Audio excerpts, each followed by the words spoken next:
Iovan, and I'll be presiding over this evening's meeting with the Malden Planning Board. In accordance with Governor Baker's March 12, 2020 order suspending certain provisions of the open meeting law, Mass General Law, Chapter 30A, Section 18, Governor Baker's March 23, 2020 revised guidance on order by the governor prohibiting assemblage of more than 10 people, and Governor's COVID-19 order number 63. This meeting will be virtual and conducted via remote participation to the greatest extent possible. No in-person attendance by members of the public will be permitted, and all efforts will be made to permit remote public attendance of this virtual meeting via technological means, and if available, via public broadcast of the meeting on public access television channels by Urban Media Arts, formerly Malden Access Television. First thing we'll do this evening is we will take our roll call, starting with Risa Gray. Give me a second, I get the microphones queued up. Okay, Risa, if you could start. Risa Gray, Planning Board. Patrick Fitzgerald, Planning Board. Diane Shuha, Planning Board. Ken Antonucci, Planning Board. Chuck Iovan, Planning Board.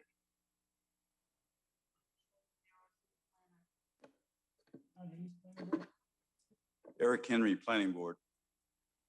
Henry Susi, Planning Board. Charlie Ferguson, Planning Board.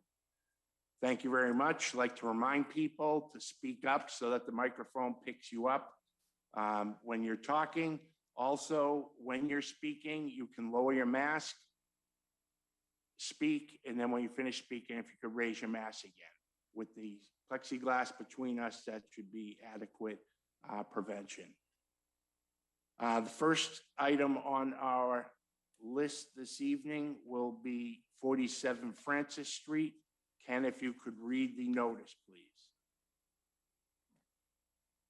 The Malden Planning Board will virtually and remotely hold a public hearing at 7 p.m. on Wednesday, May 12th, 2021 on the petition of Changlong Lynn, Changdian Lynn, permit application CMID 035946-2020 for a special permit under section 12.28.010D of Chapter 12, Revised Ordinances of 2020 as amended of the City of Malden to alter, structurally change, and extend a pre-existing non-conforming three-family dwelling in the Residence A zoning district, namely to renovate the interior of the building and construct an addition that extends the roof and third floor at the property known as and numbered 47 Francis Street, Malden, Mass., and also known by City Assessor's Parcel ID number 012051109.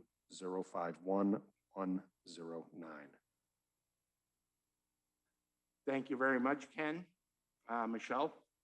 Yes, this application requires, the proposal requires review by the Historical Commission pursuant to the Demolition and Alteration Delay Ordinance. That must occur before you hear it here before the Planning Board. We have an email from Nelson Miller, Building Commissioner, dated May 11th, 2021, advising of this. There was an issue with the permitting software, and that is why this was inadvertently scheduled before you first, before moving forward with the Historical Commission. The matter is going to be reviewed by the Historical Commission on May 24th. If they approve and move forward, we will schedule this for the June 9th meeting of this board. The petitioner will not be required to advertise again, because I would recommend right now that you table the public hearing. So they will not be required to advertise again. And we will send notice to abutters and post the notice with the new meeting date and hearing date with the city clerk. So the recommendation is that you table the public hearing. Thank you very much, Michelle. Is there a motion to table? Patrick Fitzgerald. I would make a motion to table the matter. Okay, Patrick's made a motion to table. Eric Henry. I second Patrick's motion. Okay, motion to table by Patrick Fitzgerald, seconded by Eric Henry. Give me a second.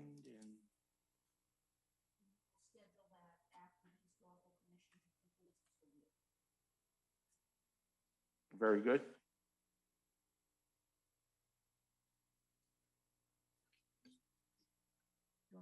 Yeah, if you Ken, could go. Ken Antonucci, Yes. Diane Shuha, Yes. Charles Ferguson, Patrick Fitzgerald, Yes. Risa Gray, Patrick Hayes, Eric Henry, Yes. Henry Susi, Chuck Ioban. Yes. Motion has been granted to table until 47 Francis Street goes through the Historical Commission. Next item on the agenda is 200 Exchange Street. Ken, if you could read the notice, please.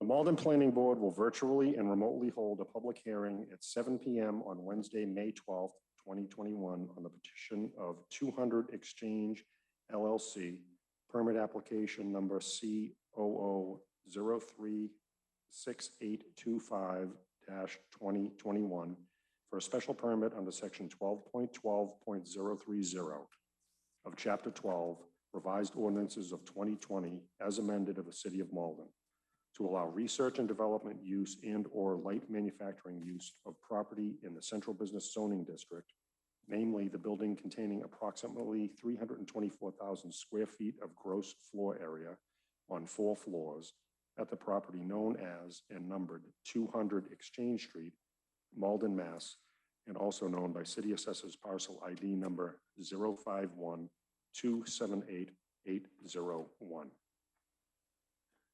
Thank you very much, Ken. Okay.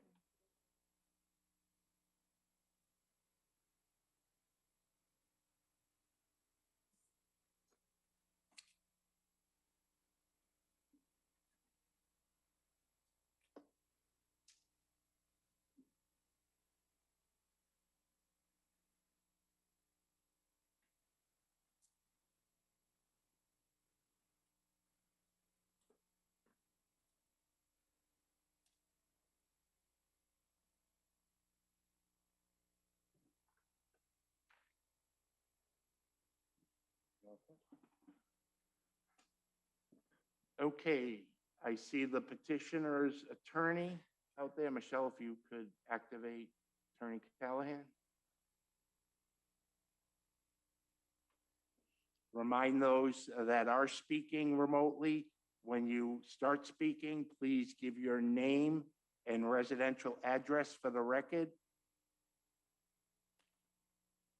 Thank you very much. Good evening, ladies and gentlemen. Thomas Callahan for the petitioner Berkeley Investments with a residential address of 25 Green Meadow Drive in Reading and an office address at 1 Center Street in Malden. I just want to take a minute in terms of an introduction to the team that we have here. And some will be speaking, not all necessarily, but with me is Young Park, the president and founder of Berkeley Investments some 30 years ago. Also Dan McGrath, the senior vice president of Berkeley. And Ken Cram, our traffic consultant, is with us, as well as Bill Squires, attorney at Mintz-Levin. And last but not least, Carolyn Slater and Lauren Laidlaw, who are our consultants from Safety Partners. Young Park will give some introductory remarks, and then Dan McGrath has a PowerPoint presentation for you. I just want to say at the outset, I hope that you have been impressed with the work that has been done to renovate this building, built almost 40 years ago, to make it a real first-class, significant office building. And of course, it's very visible. But what I'm really thrilled about is how it brings the streetscape, or how the building opens up to the streetscape now, and the addition of several restaurants, and which signage went up recently, if you hadn't noticed, in a coffee shop. I think it really revitalizes that corner and takes that fortress-like building and turns it into a much more attractive building. Berkeley Investments has spent a great deal of money to bring it up to speed, if you will, given it was built 40 years ago. And both Young Park and Dan McGrath will provide you with those details. So at this point, I'd like to turn it over to Young Park. Thank you. Thank you, Tom. My name is Young Park. I'm the president of Berkeley Investments. My home address is 5 Riedesel Avenue in Cambridge, Massachusetts. And Berkeley Investments offices are located at 125 High Street in downtown Boston. First of all, I'd like to thank the Planning Board for giving us the opportunity to apply for this special permit. But before we get into the project itself, I would like to just give you maybe a short introduction to Berkeley Investments. As Tom pointed out, we started in 1991, and we're a 100% minority-owned company, a development company. And we offer a range of real estate services from development to asset management and property management. I'm particularly grateful to be able to introduce this project and my colleagues on the team, because we're at a moment where, and as we all know, technology, research and development, life science are essentially driving the state's economy, especially in the greater Boston area. And we feel that this is a unique moment in the development history of the Boston market. And we're very excited to be able to bring some of that, the new dynamic direction to Malden. And that's the reason why we are making this application for this special permit. Berkeley has projects in a number of areas, neighborhoods in Boston. Also in the greater Boston area. We used to be a regional and even a national player, but over the last 10 years, our focus has been exclusively on Boston. And we feel that as this innovation wave is taking over the greater Boston area for this new version of the innovation wave, we think that Malden would be a beneficiary of this, of what's happening in the R&D and life science economy. So I want to thank the members of the Planning Board. I want to thank the Mayor Christensen and all the folks at City Hall that have been incredibly helpful. And I also want to thank a number of people, that neighbors, as well as other developers that view this as really a very exciting addition to what's happening in downtown Boston, and especially those who have written letters of support for this particular application. And with that, I will turn it over to Dan, who has been leading this project almost from the beginning. Dan, take it over. All right, great. Thank you, Young. I'm going to try to share my screen, which hopefully will work.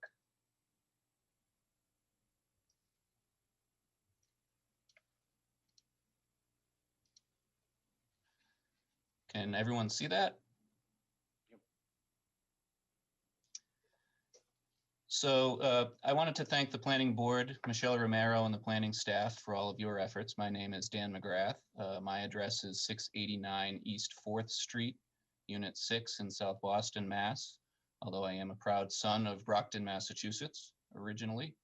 I head Berkeley Investments Asset Management Operations, which means I'm responsible for making sure that 200 Exchange operates successfully and fills up with great businesses who will bring employees and additional vibrancy to Malden Square. To reiterate Young's comments, we believe this special permit really is a critical component of our efforts to position 200 Exchange and Malden as a great new destination for R&D and light manufacturing uses. As we'll show you over the next few minutes, these uses, which encompass a broad swath of companies ranging from life science and biotech to medical devices and robotics, are driving much of the job creation and economic growth in the Boston area today. They represent the future of our local economy, and this special permit will provide us with a key additional tool to attract these types of companies to the city. It's important to emphasize that these are companies that are doing good work. They're finding cures for diseases and medical conditions. They're working to solve global problems around things like energy, climate, and transportation. In short, these are the companies we want to foster and grow and support. We're in a competition right now, not just against other buildings, but also against other cities and towns, all working to attract these types of uses. Malden is well positioned with a talented workforce, strong transit access, and a welcoming business climate. But in this competition, particularly at this moment in the economic cycle, we're also facing hurdles. For one, when companies are making location decisions between multiple communities, a major consideration is the certainty of the permitting process, and one way to encourage these businesses to locate and grow in Malden is to offer greater permitting certainty. Another major consideration is speed, as many of these businesses, particularly in the life sciences sector, need to move fast. We understand the time involved for a company to lease new space, secure the necessary permits, and undertake a build out of their space. Construction alone can take a year or more. But in today's market, many of these companies are under pressure to move into space in 9 to 12 months or even less. Finally, Berkeley needs to make significant additional investments in the property ourselves to position it for these types of uses, including further enhancing the mechanical systems. This special permit will also give us much greater certainty that these investments will translate into attracting companies to the building. A special permit for R&D and light manufacturing would expand the pool of potential businesses who might consider Malden and 200 Exchange to include some of the most dynamic, innovative, and fastest growing companies in the region, translating to significant job creation and increased property tax revenue from this higher, better use, among a number of benefits to the city. We're hopeful that you agree with these conclusions and that you'd vote to approve our request for a special permit. So before delving in deeper into some of the themes I just noted, I wanted to provide a quick overview of our presentation, which will briefly touch on the past history of the 200 Exchange building, describe Berkeley investment to date to completely redevelop the property, share why we think this special permit application is so important not only to the building, but also for Malden, briefly discuss everyone's favorite topic of traffic, and then conclude with a discussion around the many benefits we see coming from a special permit at 200 Exchange, followed by a Q&A session. So it wasn't long ago that 200 Exchange looked like this. You can choose your metaphor: bunker-like, fortress-like, uninviting. I think Tom used the phrase fortress-like.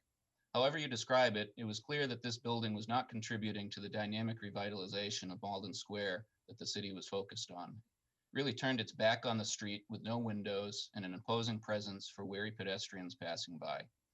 Employees tended to stay inside as they had all the amenities they needed indoors. It was time for an upgrade. Berkeley acquired the building in 2016 and immediately set out to redevelop the building, emphasizing opening the building up to the street and the community at the ground level, and turning the upper floors into a hub for innovative companies looking to have access to transit and tap into the strong workforce in Malden.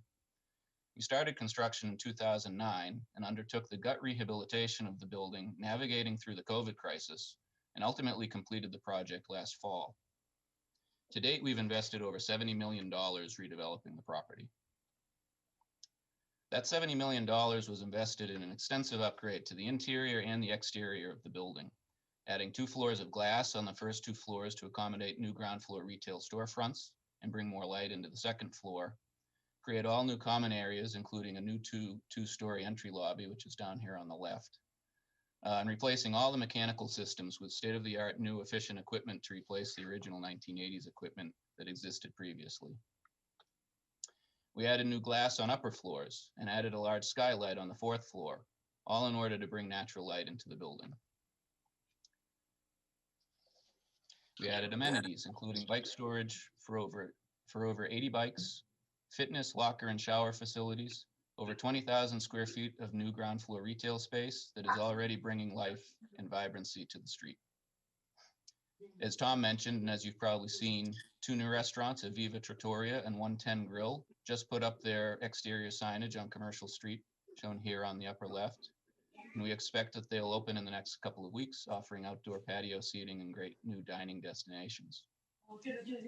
With this, 以前我给你看的那个嘛，就是说他们也成了一个那个，但是它是像不同的那个。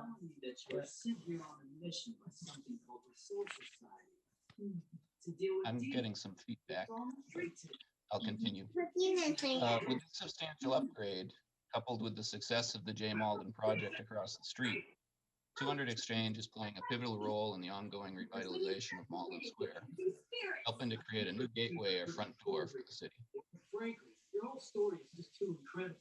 I don't believe in anything. So over the last few years, there's been an ongoing evolution occurring in the economy in Greater Boston that has accelerated dramatically through this COVID crisis, namely the rapid growth of R&D and light manufacturing uses, particularly in life sciences fields. While R&D has long been an important component of the Greater Boston economy, fields such as biology, biotech, and advanced engineering are proving to be the driving force behind the region's economic growth and prosperity today. Can I ask you to As pause? this chart shows, Mr. McGrath, can I ask you to pause for a moment? yes, Some interference, or if anyone who's not presenting, if you could mute your line, that would, I think, help us. I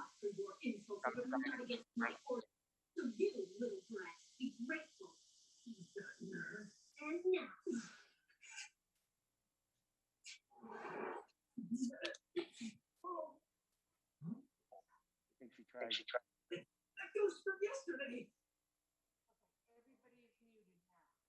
Okay, can Mr. McGrath, can you unmute Mr. McGrath?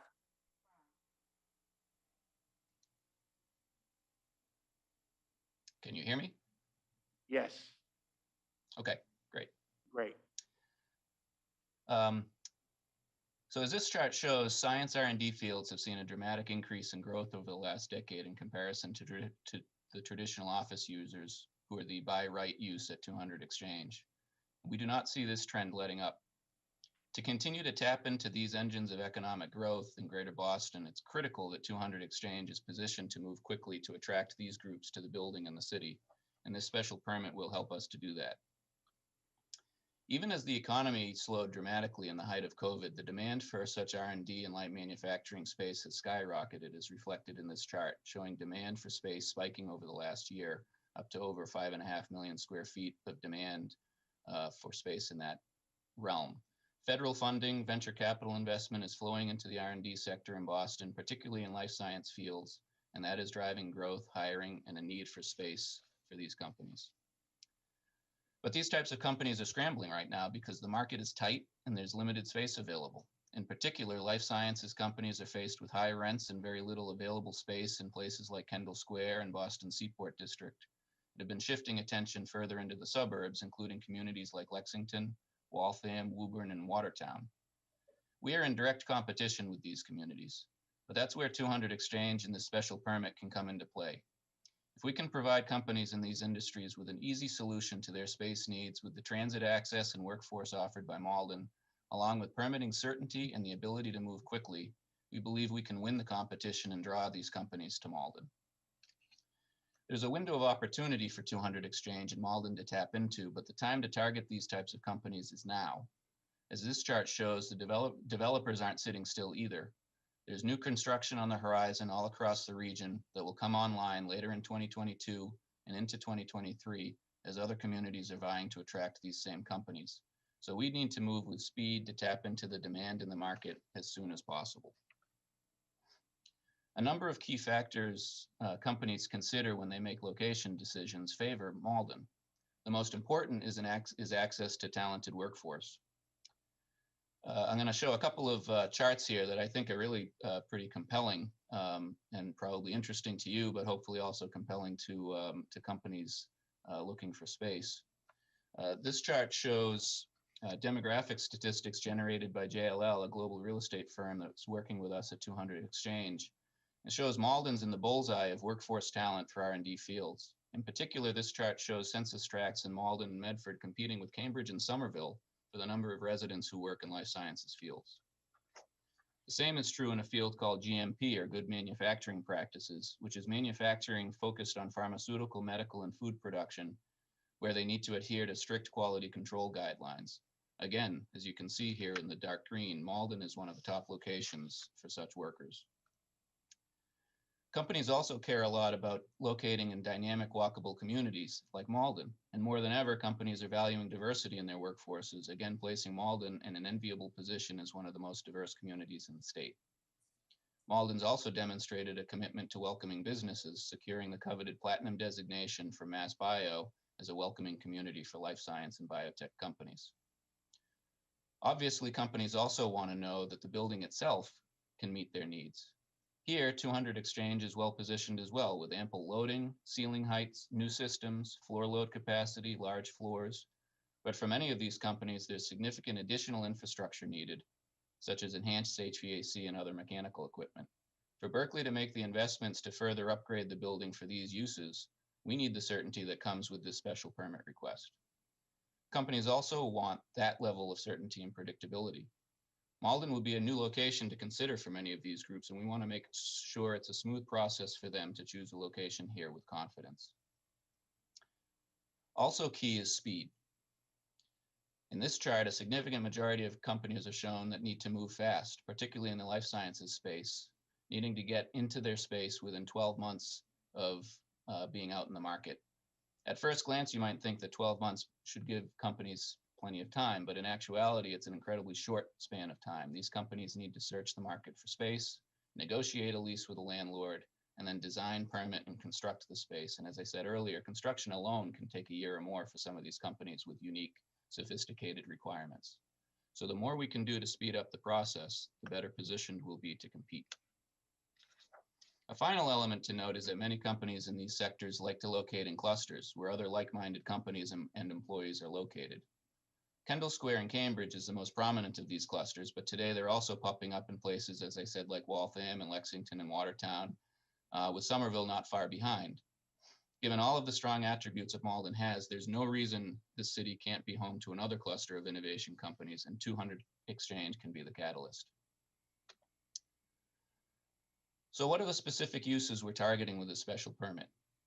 So R&D, as defined by the Malden zoning definitions, would include facilities not limited to labs, but in areas of biology, biotechnology, chemistry, engineering, medicine, physics, and light manufacturing is fairly self-explanatory, but fabrication and assembly utilizing electric and relatively noiseless equipment. It's important to note that 200 Exchange is already located directly across the street from Industrial 1 zone, where R&D and light manufacturing are allowed by right. That's one key reason we were comfortable seeking this special permit, because we're located right across from a district where it is already allowed. This proximity also enhances the potential that 200 Exchange can serve as that catalyst for an innovation cluster, as this adjacency to the district next door is a logical place for similar companies to locate. Digging a little deeper into the uses, this image actually shows a 3D rendering of a conceptual space at 200 Exchange, housing lab space on the right with more traditional office space on the left, and an attempt to have Malden's colors, Malden High's colors in the background. For R&D uses, 200 Exchange could house life science lab functions, which are often classified using biosafety level designations. In our case, we're requesting the special permit for BSL 1 and 2, which reflect lower levels of safety concerns, while specifically not requesting the higher levels of BSL 3 and 4. As noted here on this slide, most of the lab space you see in Greater Boston falls into the BSL 2 category. Safety partners who are experts in environmental health and safety in the life sciences sector are here with Berkeley and can answer any questions you might have on these designations. Also listed here are some other companies who've actually toured the property over the last year, ranging from robotics and battery technology companies to GMP manufacturing, aerospace, and medical devices. We thought we'd also show a handful of real-world examples of the types of uses that could locate here. In Cambridge, up there on the left, this lab space is home to a company focused on preventative and therapeutic vaccines. The Watertown lab space on the lower right houses a company focused on cell therapies intended to help treat autoimmune diseases and other disorders. In both cases, these are BSL-2 facilities where they are developing therapies for a variety of diseases and medical conditions. In Wilmington, on the upper right, which is actually a building previously owned by Berkeley, we leased a light manufacturing space to a robotics company that housed their offices, R&D, testing, and assembly facilities at the building, where they produce robots for the warehouse distribution industry.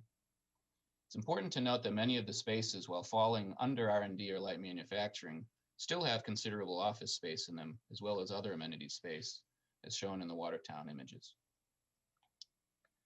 In terms of traffic considerations related to the special permit, we undertook a full traffic review indicating that there's no significant impact from these uses. In fact, R&D and light manufacturing are projected to result in lower traffic volumes during the peak rush hour times compared to the by right office use.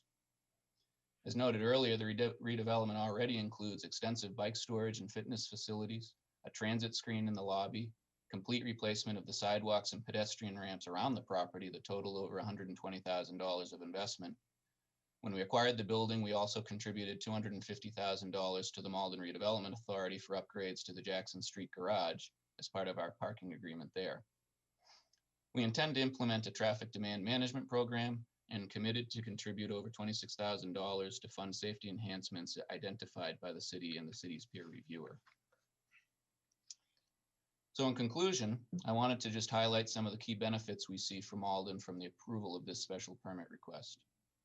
First, 200 Exchange can be an engine of economic growth as the home for hundreds of new jobs in the city that will enliven Malden Square with new employees, customers for local businesses, and activity.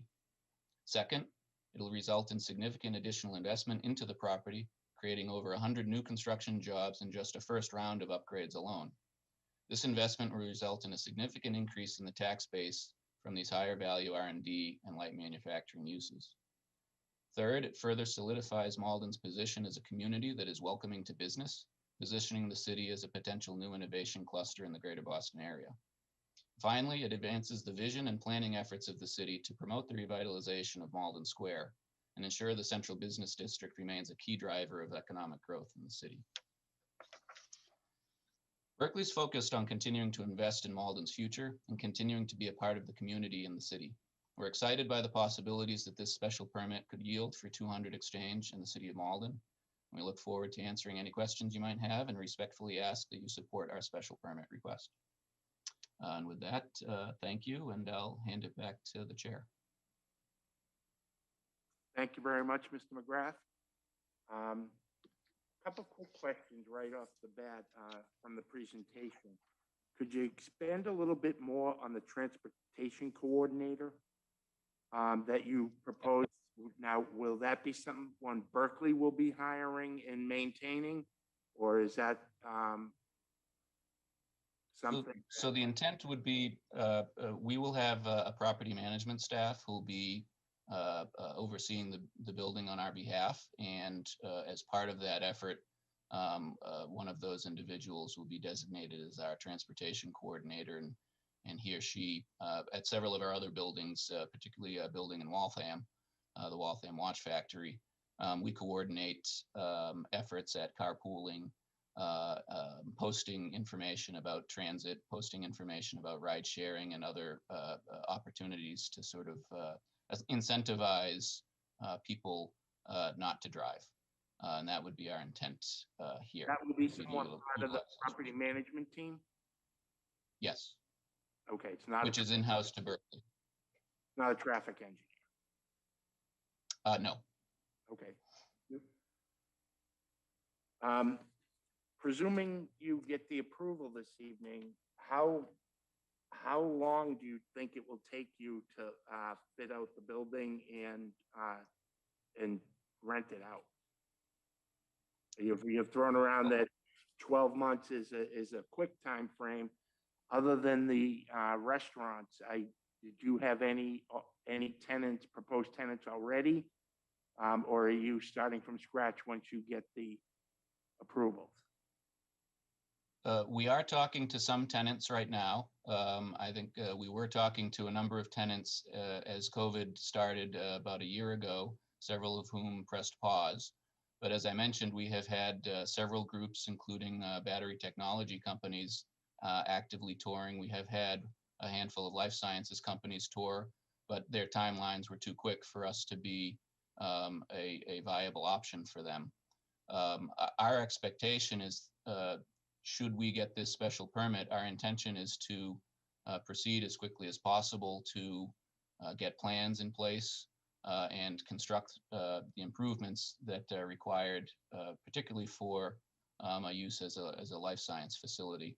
We've actually been spending the last number of months working with our design team, which is led by TRIA, a prominent life science architectural firm, AHA, an engineering firm, and Delbrook Construction, who was our builder for the original redevelopment, to get plans in place and are actively preparing those plans. So our hope would be with this special permit that we could deliver space, get space going in the coming months, and potentially be positioned to deliver space to a tenant within 9 to 12 months.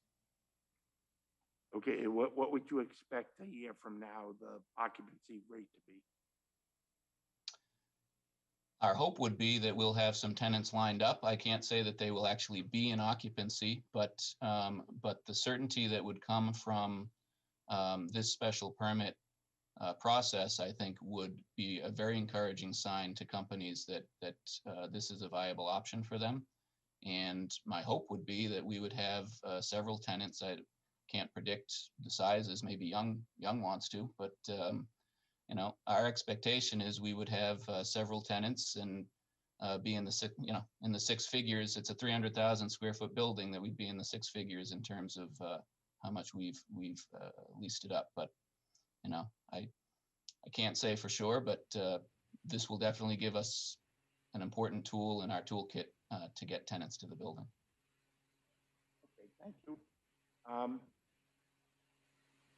Question that I have, and we don't have to address it at the moment, but it might be when the people from Safety Partners are on. I have a couple questions about that. But before we get to that, I'd just like to ask you, with regard to the parking, I saw that you were entering into a lease with the city for 300 spaces in Jackson Street. Yep, that was, we entered into that agreement when we acquired the building in 2016. And it's sort of, as spaces are needed, you know, there's a mechanism in the agreement to allocate those spaces to the building. Okay, thank you. Does anyone have any more general questions for the petitioner? Because mine are going to be more specifically related to the lab, type of lab work you're going to be doing or proposing to be eligible to do, and some of the concerns I have with that. So if anyone else has anything more general with regard to the building or the timing, or I mean, the building looks beautiful from the outside. So you guys are to be commended for that. It certainly looks more welcoming than it did before, when it was an operations center for a bank processing division. And my only thing that I would like to get a little more confirmation on is the type of life science work, the R&D work, and what that might entail, and what some of the plans are to address those. Okay, but I don't see anyone else who has any other questions. Michelle, did you have any? Okay, Michelle, go ahead. Yes, I had one question. Thank you. In part of the present submission materials, the application materials, there was mention of a distinction between the research and development facility use and the light manufacturing. And there was an estimate giving that light manufacturing might be 25% of the total use. Could you speak a little bit about that? Is that still correct? Do you would you want to commit to any percentages, or you're not sure, given that you don't know the tenant? If you could address that a little bit, please. Yep, I don't think we would want to commit to a particular percentage for that very reason that, you know, a group could come along in any of a variety of fields who could end up taking, you know, 1 or 2 floors of the building. I think that might have been an estimate to give some sense of where we think the tenant, the company demand may be, and how this building might appeal to companies in the market. But I probably would not want to commit to any particular size, because that might limit us if someone came along. You know, we have had companies that have looked at multiple floors, and, you know, you take one of the 3 upper floors, and that's already 33% of your upper floor commercial space. So I think that was an effort to just provide some sense of what we were thinking.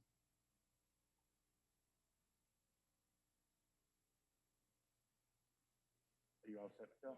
You're okay with that? Okay, if there's nothing else, should I direct it to you, Mr. McGrath, or to Ms. Slater? I think you can direct them directly to Ms. Slater. Okay, thank you. Ms. Slater, if you could just give us your name and address for the record, please. You might need. Caroline Slater, residential address 32 Hamilton Street in Framingham, and business address 19 Crosby Drive in Bedford. Thank you very much. I read your report that you submitted. It's very comprehensive. Thank you very much. What I'd like for you to just, if you could give the board a quick overview on the differences and what we could expect for BSL1 and BSL2. So there are 4 biosafety levels in the US, and they have to do with, you know, the risk of working with certain microorganism. And so the facilities, the proposed is to be BL1 and BSL1 and BSL2. And at the BSL1 level, that's working with organisms that are very benign, like E. coli bacteria, not the E. coli that cause disease, but just the typical, you know, garden variety of E. coli, or the baker's yeast. That's all considered biosafety level 1 work. At biosafety level 2, you may see work with human blood, and, you know, organism that can be contained in blood, you know, something like hepatitis B virus, or even salmonella, something, you know, that's benign unless you ingested, that would be considered biosafety level 2. So those are the proposed biosafety level for life science company that may occupy the facility. Okay, now for BSL1 and BSL2, that would be for human testing and animal testing? So the work can vary, right? So people may, you know, use human blood to test for different things or to do research, or they may use, what's very commonly used are human cells. So cells that are from human origin that they grow in petri dish. And a lot of experiments are done on these living cells, you know, before the experiments are done later somewhere else in clinical trials. So they first start with a tissue culture dish in vitro. Okay, so I can pipe in as well and say, if you are referring to actual research that involves on-site human trials, I think that that would be quite uncommon at facilities such as this. These are laboratories where work is happening with cell cultures and tissue cultures, not actual on-site human trials, or in most cases animal trials, which is often done in contract facilities elsewhere. Okay, so with those, you wouldn't expect to have that happen in BSL1 or BSL2? That's correct. I mean, human trials are usually done in clinics and hospital. they're double-blind studies, so they're not done at the company that did the initial research in the test tube. Okay, thank you. I have two other questions. One is what my major concern is what one major concern was that there was going to be any type of in-person or animal testing going on. The second is, can you describe what the control and decontamination process that you'd be advising? Because I'm presuming that you're going to be part of the Berkeley team moving forward as they staff up. Is that a good assumption to make? Yes, and also with the companies, right? We work closely with individual companies setting up their safety program. Right, but there isn't going to be a situation where a lab can move in and won't be able to draw upon your expertise and your recommendations for an EHS program or any type of lab safety program. Yeah, we are available to anyone who will move in. And our leases will require, the leases that our companies and tenants will enter into with us will require those types of terms. Okay, no, the leases, that's what I was will have substantial. Yep. Yeah, because what my concern is, sometimes when you're working with these things, even in BSL 1 and also in BSL 2, the decontamination process of the Petri dishes and the tools and things like that typically use ethylene oxide, which can be quite dangerous in itself. So I'd really like to hear what the typical plan would be for decontamination. And more importantly, if there is a breakdown in the process, what's the backup plan? How do you address that? So ethylene oxide is somehow really used in the biotech industry. That's often used like to sterilize material, but in the biotech industry, people just buy disposable items. And so they don't use that. For decontamination, they'll decontaminate surfaces, like usually they'll use bleach for that. But the material that's going to be disposed as waste follow the Massachusetts Sanitary Code, and that's collected in a special container with a red bag, similar to what you would see at the doctor's office. And that's typically sent out to an approved waste hauler to be treated offsite at a disposal facility. So ethylene oxide is rarely used. Okay, and then the rest of it would be part of a regulated plan of cleanup, decontamination, and safety. Yeah, and the state also required a log that the companies keep to make sure the waste is all tracked and it's been disposed of and treated properly.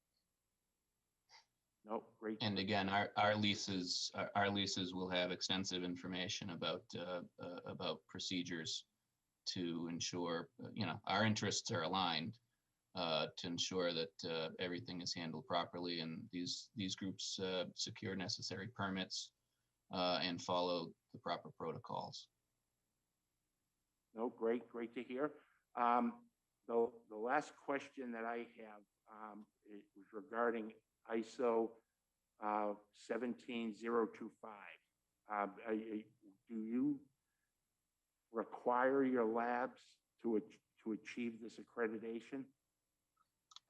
So that's not typical, because at that point, when they are going through manufacturing, so that's not really necessarily environmental health and safety. It goes above and beyond, and most biotech in R&D do not. That's different than environmental health and safety. So most labs wouldn't have No. ISO 17025? No, because it's not. It's different. It's more like quality at this point. It's a quality assurance and not an environmental health and safety standard. Okay. So it's used primarily when you want to prove to another company that you follow certain standard. It's an accreditation. I mean, it's not something required, and it's not something that people seek unless they become true manufacturing. Okay. Yeah, no, I know it's not required. That's why I didn't see it in your report. And that's why I'm asking about it, because most labs that I've had the opportunity to learn about were ISO 17025 certified. And the reason being that you want an independent reviewing the procedures that they're following, checking logs, checking the processes, and basically maintaining the standards that they need to run a safe lab. Yeah, that not at the R&D level, it's not seen. It's not something that's something seek, but there are some checks and balances, inspection from the state, there's federal regulation as well. And your own environmental health and safety. We can do our own audits. We can put in place annual check-ins and audits of the companies to ensure procedures based upon a safety partners checklist. Caroline, do you want to talk at all about how you would go through that process of sort of annual reviews of operations?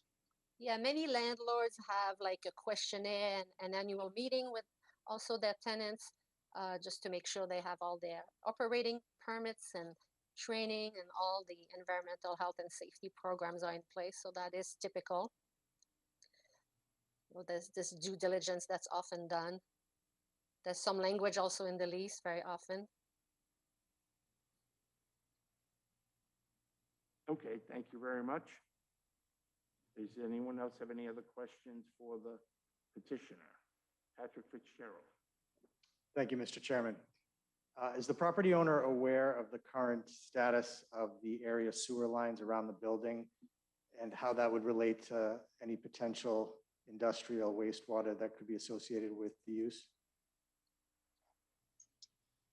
Well, we know that any use such as this will have to go through an MWRA permit process. We can't say specifically that what the circumstances are around the sewer and water system immediately around the building. But I know, Caroline, you can speak to the processes by which, wastewater is handled. Yeah, so there's a application to get a permit from the MWRA, and when there's an application sent, there's also a duplicate copies that is sent to the city's Department of Public Work.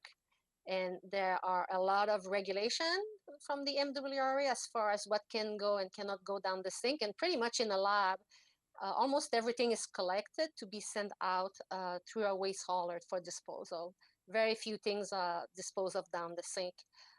The building will have a pH neutralization system where the water will go to before it connects to the sanitary sewer. And that system will adjust the pH in case of an accidental discharge of something too acidic or too basic. And then after that, it goes through the sanitary system. It shouldn't have any contaminant in it. The rules are pretty strict. There's also signage that's put at the sinks in the lab. Employees are trained, so that's very typical and pretty standard. Thank you. And Antonucci. Yeah, I just have a couple of questions on the traffic. I can't tell by the plans that I have in front of me. For the loading docks, how is that traffic flow back there? Is it two directions, one direction off of Exchange Street, Center Street? Just wondering as far as any kind of patterns and if anything, is there any restriction going down to Exchange?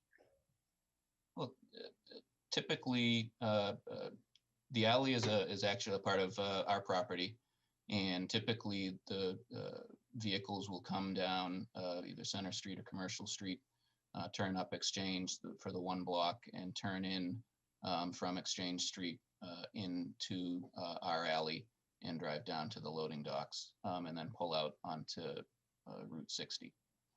It's a fairly short stretch of roadway between Commercial Street and our loading dock access. Okay, so the flow, again, I couldn't tell from the drawing. So is it restricted one way in exchange off of Exchange and exit to Center, or can the deliveries actually come both directions? I would say that they can come both directions. I think that there may be some difficulty. I think it might be easier for trucks to make the turn from Exchange, but we have not yet put any restrictions in. And during construction, we have had vehicles access from both ends. Okay, and then one other question, as far as deliveries to the loading dock, how are the restaurants serviced for deliveries? Is that also from that alleyway? The intent per the leases is that any trash pickup and deliveries are intended to come through the loading docks. Through the loading docks, okay. We haven't seen in practice yet because they haven't opened, but we'll see.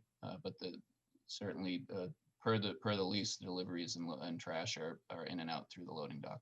Okay, so there is some type of hallway system or whatever that leads from the restaurants. Yes. On the Yep. other elevation. Okay, thank you. Yep, on the interior.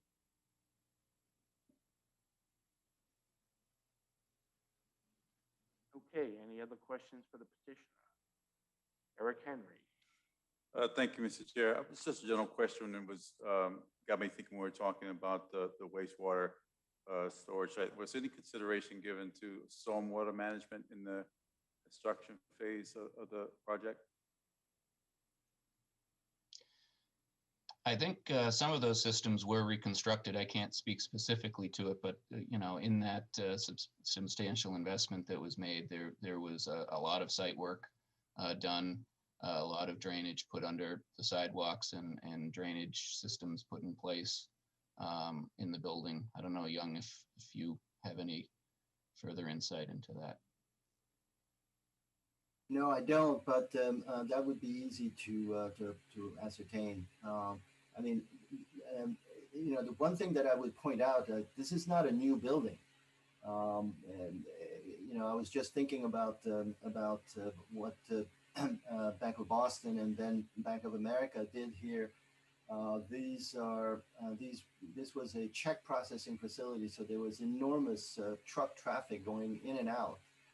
So similarly, I think that a lot of the systems, when we did the renovation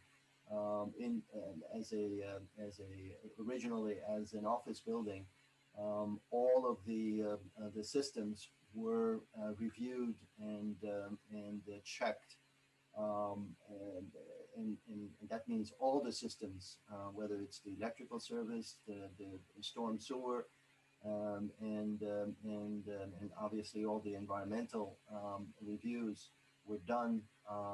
So I'm sure that the storm drainage system was analyzed in the same fashion.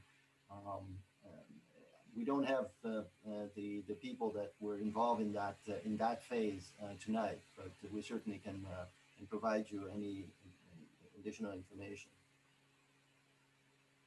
Thank you for your consideration.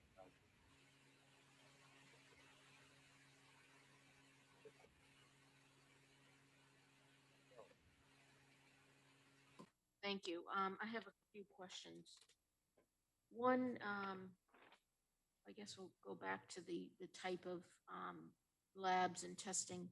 So you said no on-site, or it sounded like you would agree to no on-site live human testing or trials. You said that's typically done at hospitals and clinics. What about animal testing? And this would be live animal testing.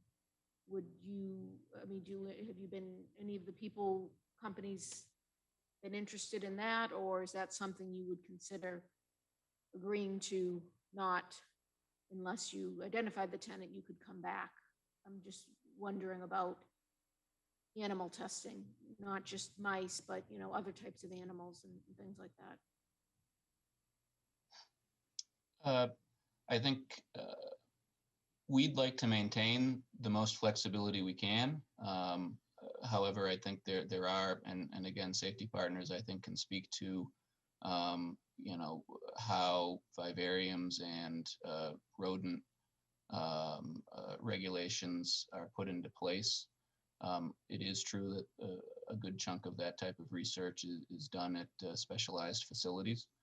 and those facilities are referred to as vivariums.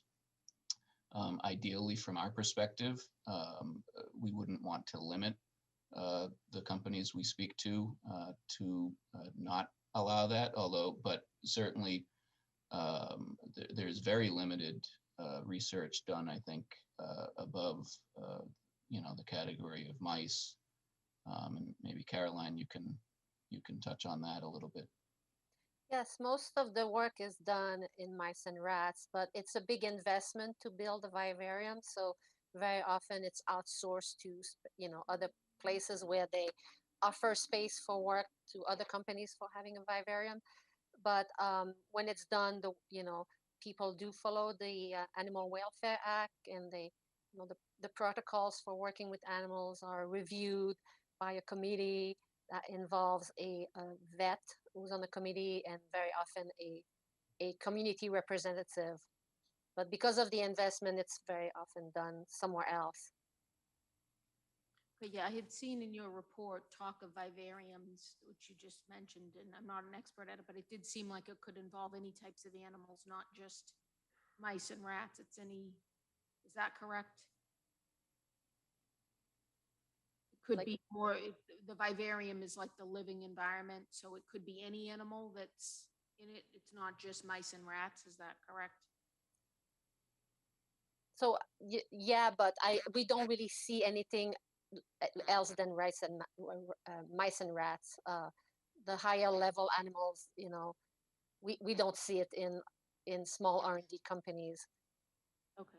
Yeah, I'd certainly, I think we certainly would be, willing to limit it to that level without having to come back, and otherwise I can't anticipate many users coming along who would exceed that limit. And, there are only probably a small handful who would even be looking to have a use with mice and rodents on site because of that heavy investment, and because there are other firms such as Charles River Labs up in Wilmington who do it on a contract basis.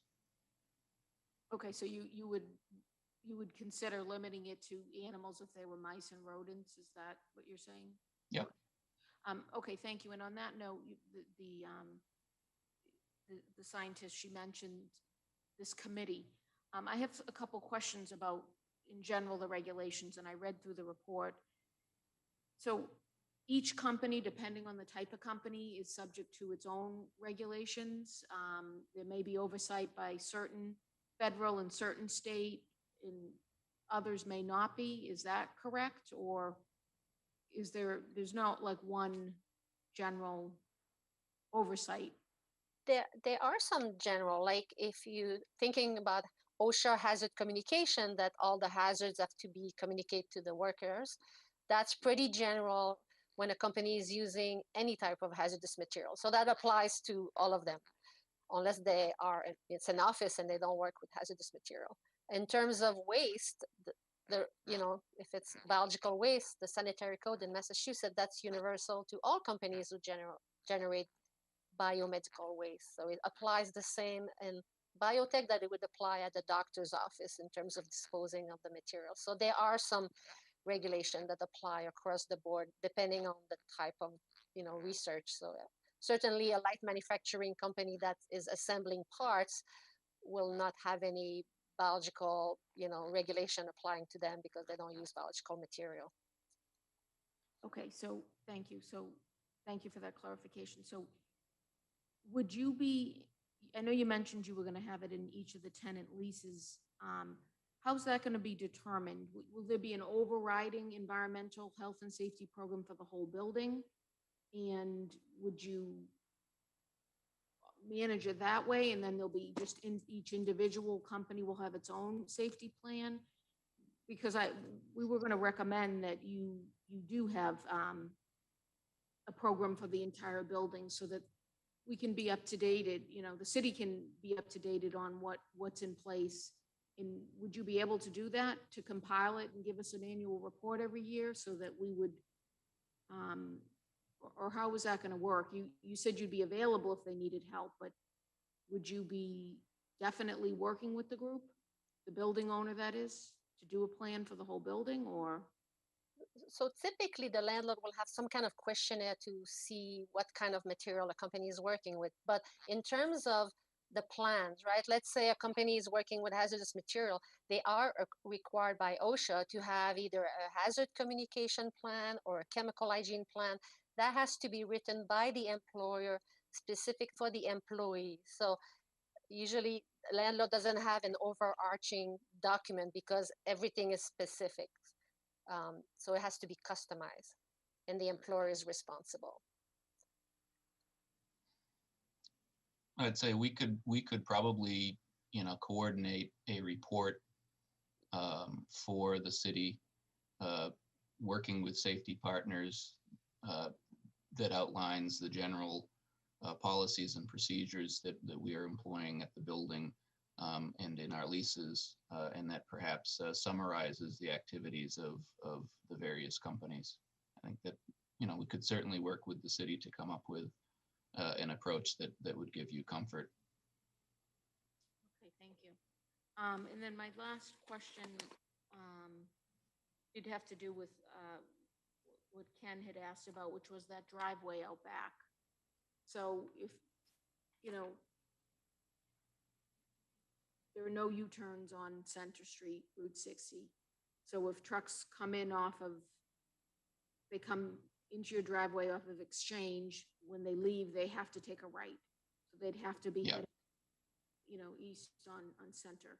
If they wanted to be heading west, I'm not sure what the maneuver would be, if they'd try to take a left onto Commercial and loop back around, Stop and Shop that way down Middlesex, or do you envision that being an issue? Somebody that's going to want to head west when they leave on Center isn't going to loop around and come in through Exchange. They'll take a right in. Do you think that warrants you, putting up signage or making that a one-way, or do you think you'll just, what's your plan for that as it goes, or? Well, it hasn't seemed to it hasn't proven to be a problem to date in terms of the construction vehicles. I guess I'd inquire, as Young said, about, how it has functioned,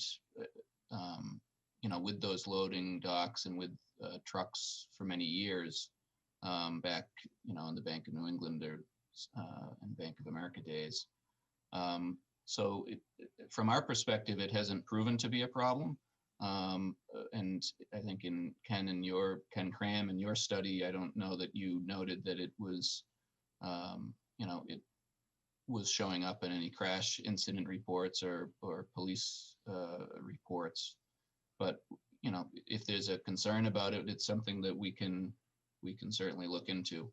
It is fair to say, I not being as expert in the directions around Malden Square and Malden Center, there are probably others on this call who probably can come up with the route that a truck would need to take to be heading back eastbound on Route 60. But I have not heard of any issues through the construction when we did have, a fair amount of truck traffic.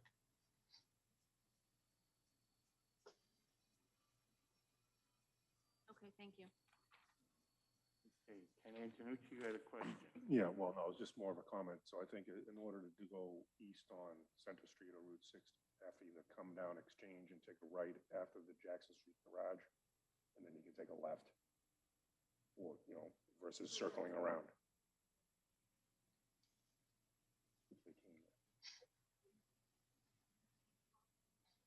And Jackson Street is pretty wide with a stoplight.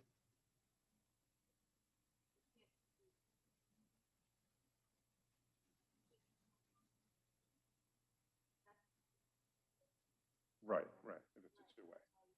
Right. So even if, because if it was a one-way, they'd have to circle around the block to do that. But I think the movement to go east would be off of Exchange, take a right at, I don't know the name of the street, at the Jackson Street garage, and then cross and take the left. Yeah. So either if it's right. That's all. if it's two-way. Well, even if it's one-way and they can only exit on Center, they would have to take a right, circle around, come down, exchange, and do the same movement.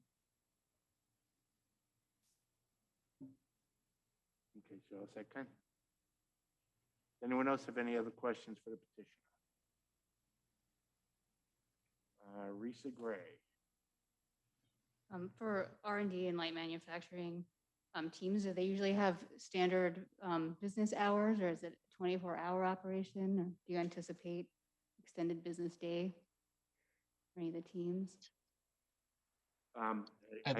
McGrath, I think what Ms. Gray is asking is, what are the anticipated hours of operation for the building? Typically, our buildings do, do allow 24-hour access, whether it's an office building or a building in some of these R&D or flex functions.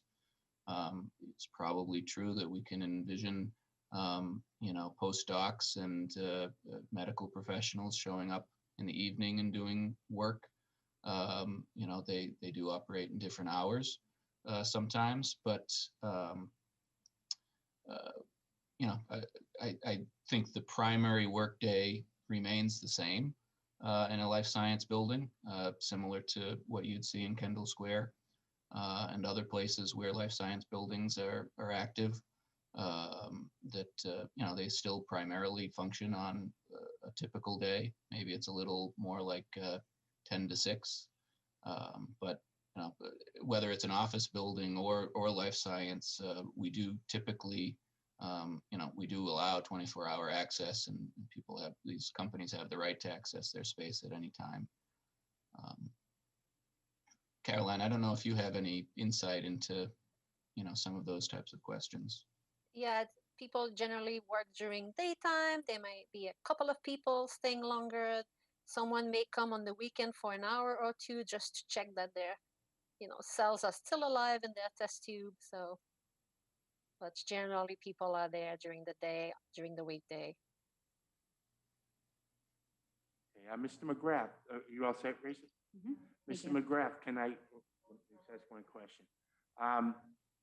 As far as security for the building, are you going to have a security desk that people need to check into, or will people be able to just key in and key out? And will you have the main doors open? I'm thinking with the restaurants, how you would work that, or if the second story up will be key in, key out, and the first floor will be more open. Can you describe that a little bit, please? Yep. Typically, our buildings, so we do have security key in and key out systems in place today. The doors are generally, although not right now, as it's not an occupied building, but when occupied, it would be anticipated that the doors would be open. Typical operating hours, something like 7:30 or 8 to 6, and then after hours would be key in and out, or key fobs. With this transition to some of these more potentially more specialized uses around life science or R&D or light manufacturing, there may be more enhanced security. Companies can certainly put their own, and often do put their own more enhanced security in place, particularly for the more sensitive areas. As you know, I'm sure Bank of America had, a security checkpoint at the front of the building with a security guard. We made it a very, clear decision to not have that sort of barrier that presented itself. We have talked about whether or not, certain companies might want us to have a security check, person at the front. That hasn't been part of our plan as an office building to date. But depending on who moves into the building and what their requirements are, we could reassess that. In terms of the restaurants are sort of self-contained. They have their own restrooms within each of the restaurants. The only people who would have access to the rear corridors are the employees, as those doors come in primarily from the kitchen and back of house areas. And then there would be, there are places that the elevators could have key fob access if needed to prevent anyone from getting up and down, things like that. But I would anticipate that any company that has any particular specialized research or equipment will have fairly robust security of their own at their points of entry. Okay, thank you. Michelle? Yes, I just wanted to add, so the hours of operation by ordinance are 7 a.m. to 11 p.m. That's for Yeah. general business and industrial. So if you wanted to go beyond those, you would need to get a permit from the city council to extend that. Okay. License from the city council. That doesn't include mechanical equipment though. That's 8 a.m. to 5 p.m. So depending on what type of light manufacturing and if that's triggered by this, if the mechanical equipment regs are triggered, that's the noise ordinance. So I wanted to add that. And actually I just had one other quick question I forgot to ask. On the floor plan in a couple different locations on different floors, there's a note that says floor infill, different sections. What is that about? Could you just briefly tell us what needed to be done or what in a couple,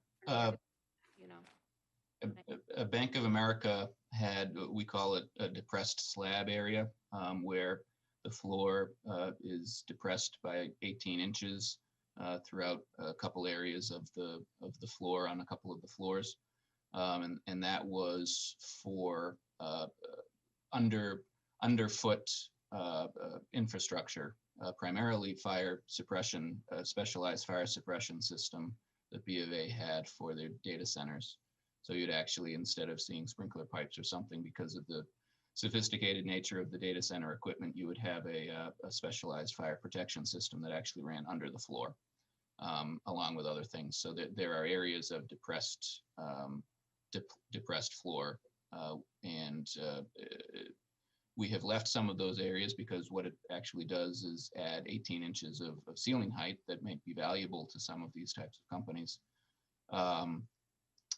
But in other areas, for instance, underneath the portion of where the restaurants are, we infilled that with a flooring system to bring it up to level with the rest of the floor.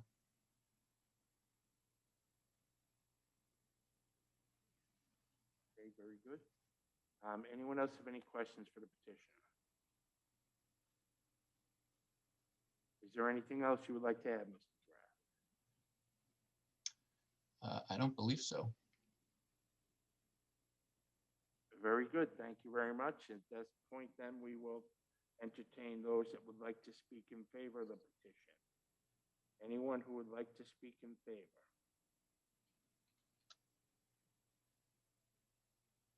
We see Mayor Christensen would like to speak in favor. Yep.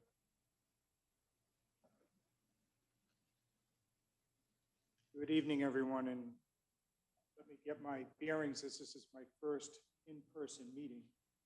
It's only appropriate that it's before the planning board because you have been meeting right along. So at the outset, on behalf of the city council, we just want to say thank you for all that you have done these past several months. Now, as I say that, I must admit that I was going to Zoom in this evening, but I wanted to speak with you in person because of the importance of this special permit application. And I'm Gary Christensen, Mayor of the City of Malden, and as you probably know, we have been working for years to make Malden more attractive for life science as well as research and development. This effort has helped land a handful of companies, which in turn has led us to receiving a platinum designation as a bio-ready community. But this petition before you this evening is the most significant opportunity we can offer to the life science industry to convince them to come to Malden. With the demand for lab space remaining incredibly strong, most communities are in limbo as they wait on new lab space to be built out to market themselves to these companies. The good news for us is that with its large floor plates, 80,000 square feet plus, proximity to the MBTA Malden Center Station, and access to the Jackson Street Garage, 200 Exchange Street is ready to sign tenants immediately. The only holdup on drawing tenants is the uncertainty of the special permit process. By approving the petition before you tonight, we will help Berkeley Investments offer prospective tenants a definitive timeline for approvals and a predictable time frame for their build-out. We believe this change will make it more attractive for companies to make Malden their new home, which will help us create more job opportunities for our residents, as well as hundreds of customers for our downtown businesses. In addition to these benefits, the proposal does not conflict with other land uses in the area or adversely impact traffic. It is for these reasons that I respectfully request that you grant the applicant's petition for a special permit. And as always, I remain available to you should you have any questions or concerns. Thank you. Thank you, Mr. Mayor. Is there anyone else that would like to speak in favor of this petition? Anyone else speak in favor? Michelle, do you have anything to read in favor?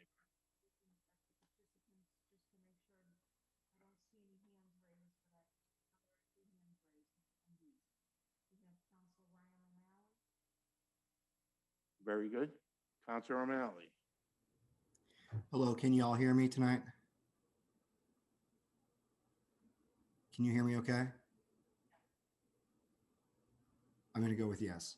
Honorable members of the Planning Board, my name is Ryan O'Malley. I'm the Ward 4 City Councilor.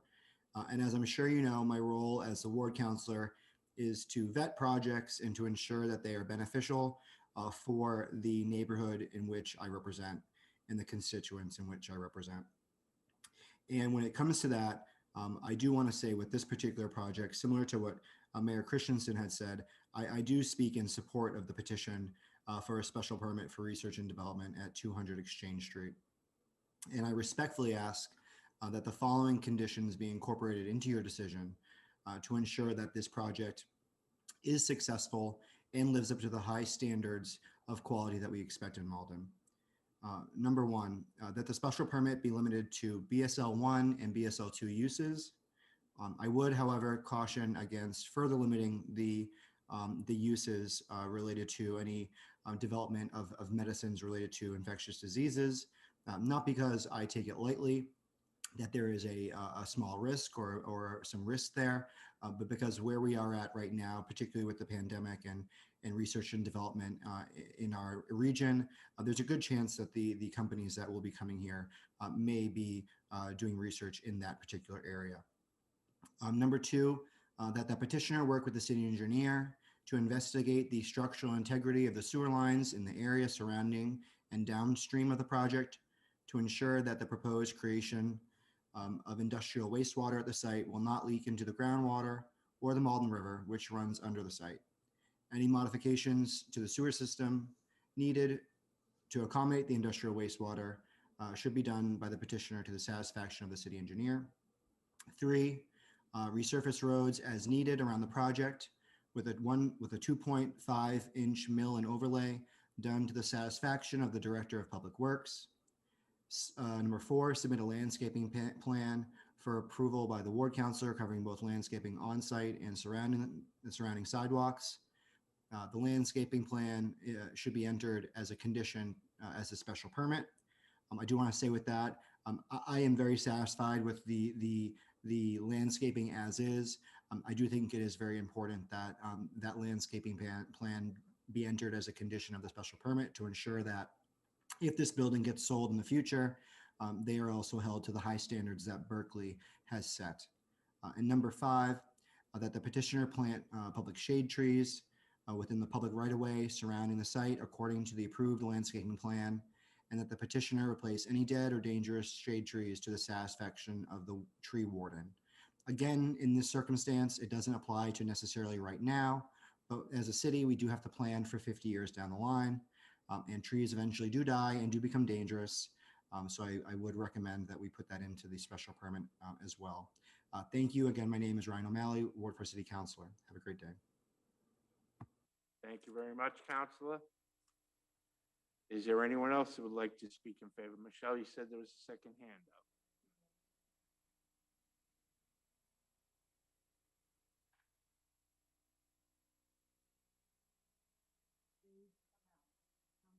Counselor Kamel.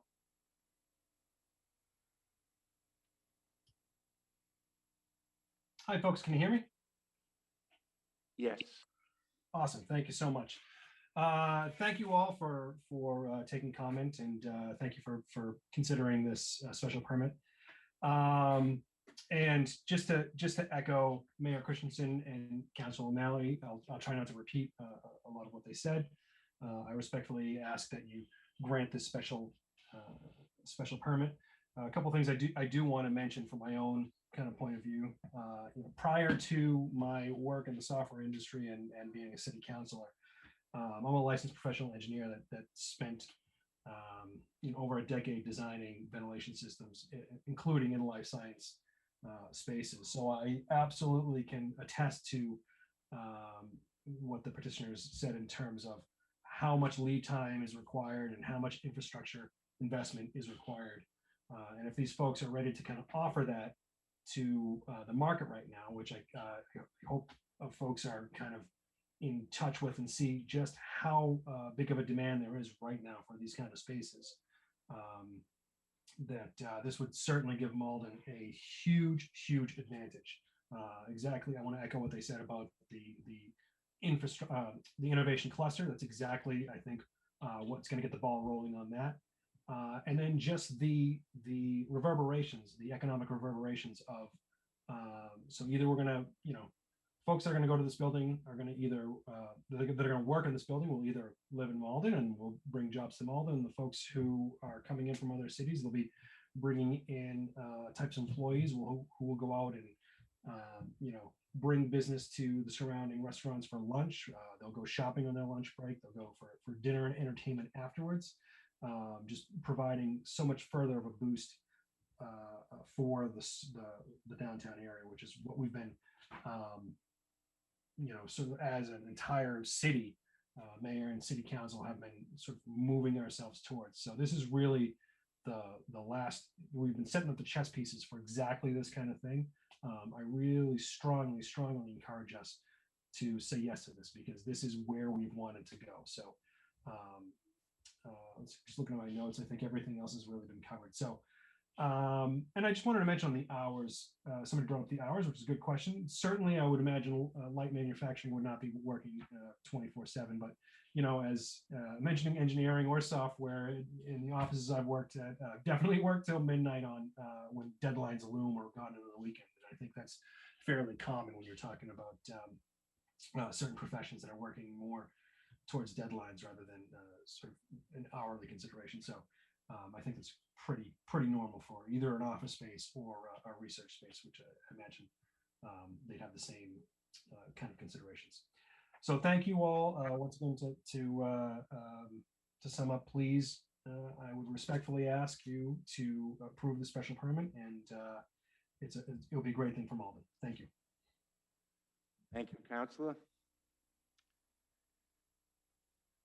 Michelle, are there any other participants that would like to speak in favor?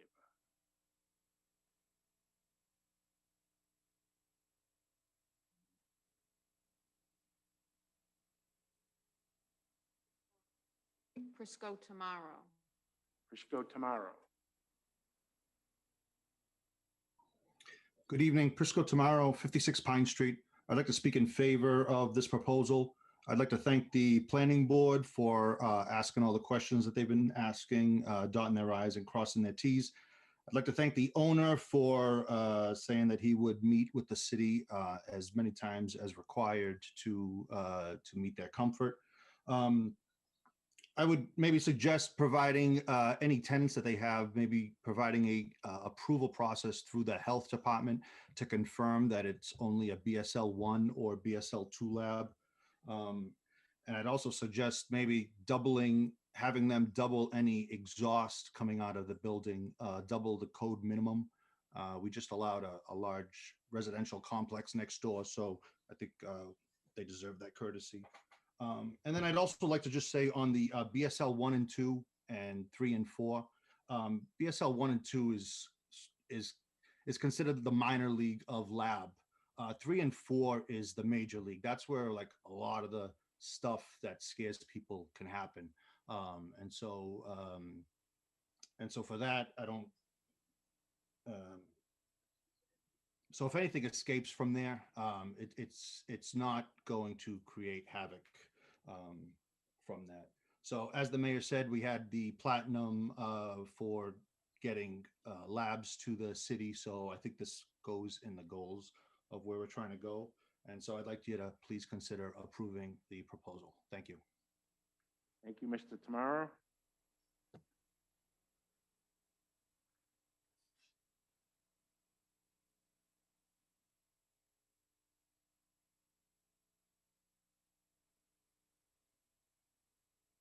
Anyone else, Michelle? No.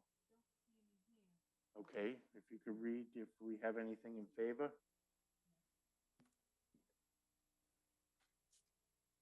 You have copies of most of these letters, but I will read them into the record. May 12th, we have a letter dated May 12th, 2021. It's addressed and reads, Dear Mr. Iovan and members of the Malden Planning Board, the purpose of this correspondence is to convey my support of the petition from Berkeley Investments for a special permit that would allow research and development and or light manufacturing uses at its property at 200 Exchange Street, located in the Central Business Zoning District. This is the Malden Redevelopment Authority letter for your reference, since you probably are looking through them. This would enable the owner to market the property to life science and R&D companies consistent with the city's economic development goals for Malden Center. To have this zoning in place will enhance the property owner's efforts to attract life science tenants to its building. According to a mass development report, the state employs a high concentration of workers in primary life science related occupations. For example, microbiologists, biochemists, biomedical engineers, and is first among peer states in its concentration of these jobs relative to total employment. The creation of this type of job center in our downtown will complement ongoing efforts by the city and Malden Redevelopment Authority to expand the employment base here. With the right zoning in place, Malden can become a desirable address for the innovation economy and for clusters such as life science.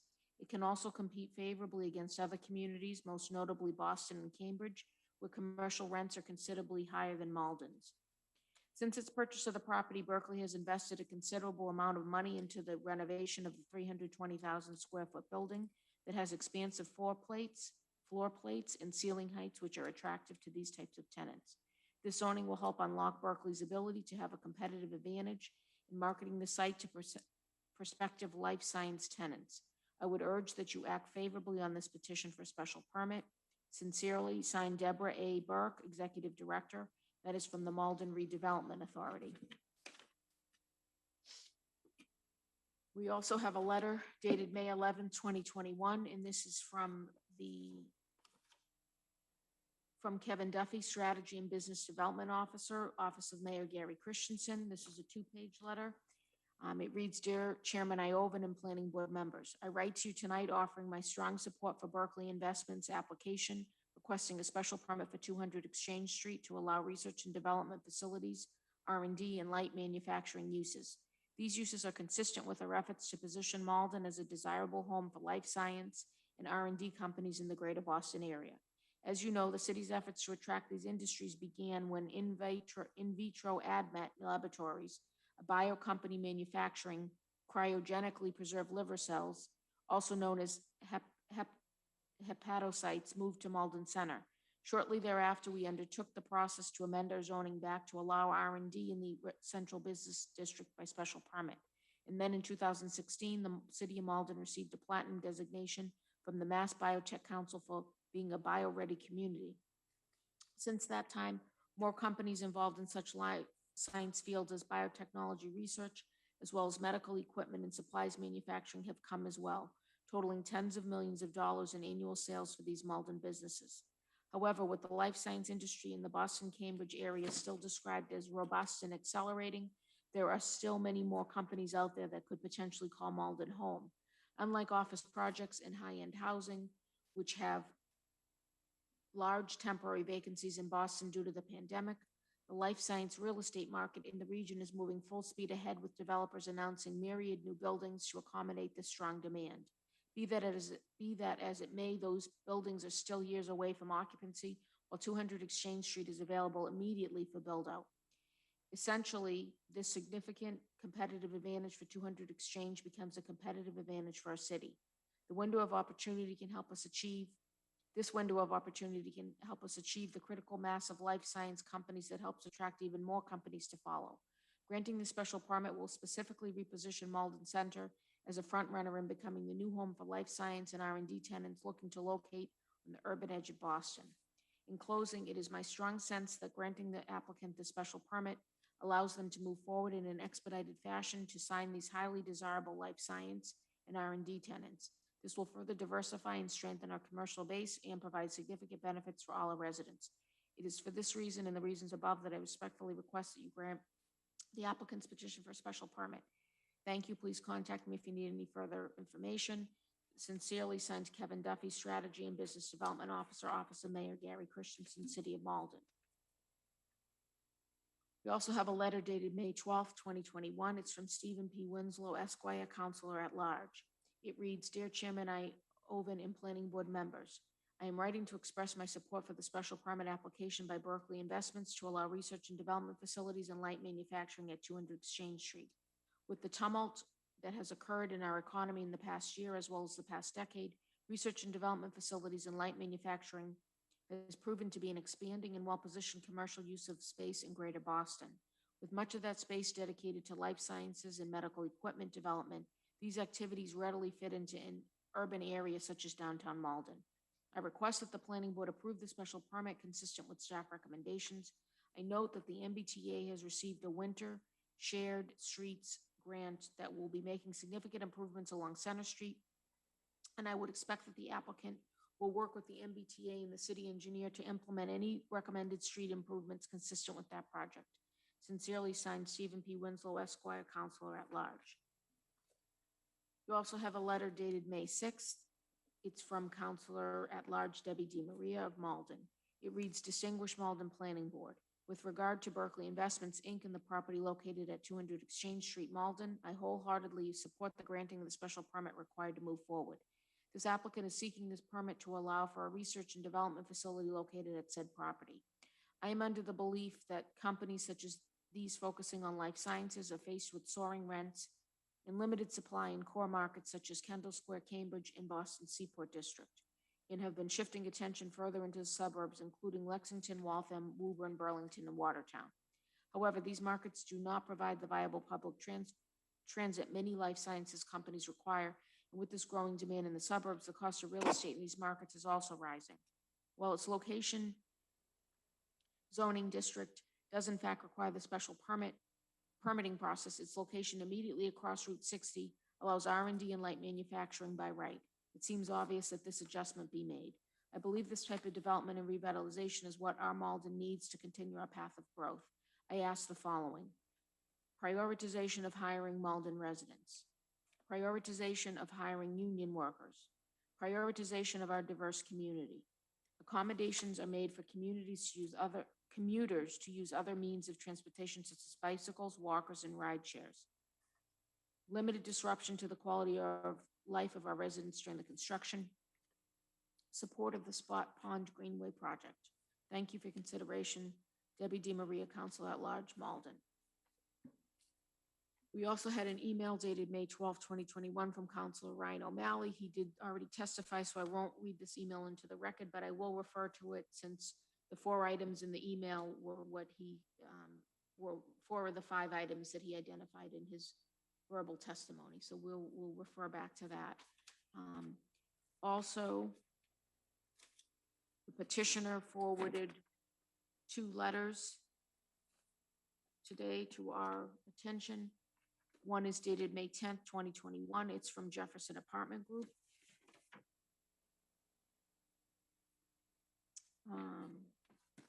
Just looking to see if there's a second page here.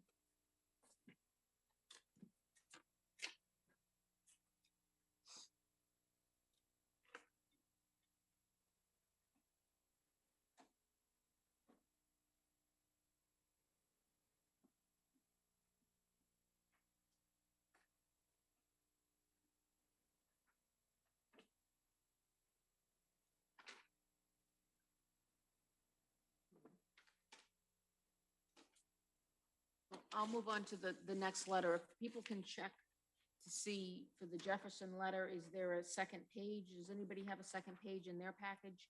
This is the May 10th letter. Otherwise, I think it ends without the second page. So I'm not sure who wrote it. I could guess, but I'll wait a minute to see. This is the letter, so it was in the package of letters. If anybody can see if there's a second page with a signature or the end of the letter. Okay. Anybody? No?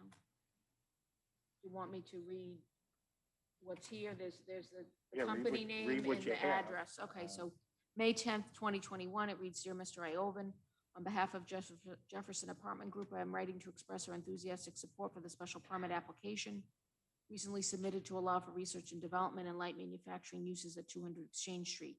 We're grateful to the owners of 200 Exchange for the investment they have made in the development of their property and view that property as a companion development to our investment in collaboration with the City of Malden at J. Malden Center. As you are well aware, there is significant growth in the life sciences and biotechnology industries, enabling 200 Exchange to compete for those businesses and attract the companies on the forefront of science and technology, which will have multiple benefits for Malden and for Malden Center. In order to be successful in their pursuit of these prospective tenants, the leadership behind 200 Exchange needs to have the special permit before you approved, allowing these research and development-oriented businesses to locate in Malden Center. All of the businesses in Malden Center, including J. Malden Center and our retail tenants, will benefit from the hundreds of new employees and expanded daytime population that a project like the one proposed at 200 Exchange will bring to the commercial business district. These employees will enhance all of the businesses, spending money at the local restaurants, living in our apartments, and enjoying the benefits of working in and around Malden's gaming district. We are grateful for the substantial commitment Berkeley has made to the future of Malden and Malden Center with its investment of over $70 million to rehabilitate 200 Exchange Street. This redevelopment is already transforming the pedestrian experience along Commercial and Exchange Streets. We'll soon be invigorating these streets with destination-oriented restaurants that will serve their future tenants, our restaurants, and customers in and around Malden. The successful repositioning of 200 Exchange Street is critical to Malden's long-term economic health. And as an icon at the gateway to Malden Center, the ability for this building to become a bustling hub of industry is an exciting opportunity to finish Malden's new front door opposite the Malden Center MBTA station. I only have the front page. Yeah, that's all Yeah. I have. in This the was a file. letter submitted by the petitioner today. He submitted paper copies, so Right. maybe there was a copying error. So The it next is, one's Quaker Lane. yeah, the letterhead is Jefferson Apartment Group. The address I'll read for the record is 2227 Washington Street, Newton, Mass. It's not signed. And then the next letter, also submitted by the petitioner, is from Quaker Lane Capital. It's undated. It reads, Dear Mr. Iovan, I am writing in support of the special permit application for 200 Exchange Street to allow for research and development and light manufacturing uses in the newly renovated building. Life science research is currently the foundation for much of our regional economy's growth in jobs, education, and underlying real estate values. With Malden's designation as a platinum life science community, any use restrictions whatsoever send a mixed message to the life science companies in the region as to the City of Malden's commitment to the industry. Simply put, R&D and life science use in particular should be a priority not a restriction in the city center. The property owner, Berkeley Investments, has made a substantial commitment to the future of Malden and Malden Center with an investment of $70 million to purchase and rehabilitate this older, obsolete building. Berkeley's redevelopment of the property has transformed 200 Exchange Street, bringing new life to the ground floor with extensive street-level retail space and reimagining the building as a state-of-the-art new hub for innovative companies across industries and sectors. Many of the fastest-growing companies in Greater Boston are in the R&D and light manufacturing sectors. Companies are making location decisions between multiple communities. One primary consideration is certainty and speed in permitting for businesses to locate and grow in Malden. Special permit application at 200 Exchange would position the property in Malden well to compete to attract companies in these growing R&D and light manufacturing fields. Special permit for R&D and light manufacturing uses would expand the pool of potential businesses who might consider Malden and 200 Exchange to include some of the most dynamic, innovative, and fastest growing companies in the region. The jobs creation and increased real estate tax revenue will offer significant benefits to our community. I offer my support for the special permit application and am hopeful you may approve the special permit to further encourage the growth of the innovation economy in Malden. Thank you. Best personal regards. Signed, Carlos Febres Meze, Managing Principal, Quaker Lane Capital, owner, 21 Pleasant Street, the Granada. It was undated, but we did receive it today, May 12th, 2021. Very good. That is everything I have. We can Everything in favor? I'll give one last look for check anyone to see with their hands up. any other. No one hands. has their hands up. Seeing and hearing none, declare that part of the hearing closed. Is there anyone that would like to speak in opposition of this petition? Anyone to speak in opposition? Don't see any hands up. Don't see anyone. Do you have anything to read in opposition, Michelle? No. Last call for those in opposition. Seeing and hearing none, declare that part of the hearing closed.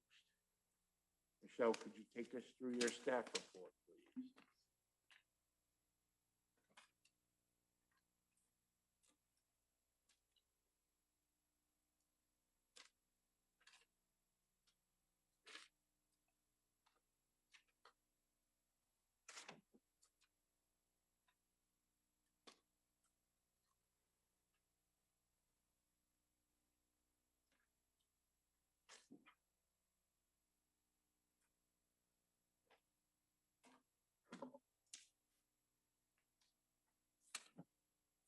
Hold on 1 minute.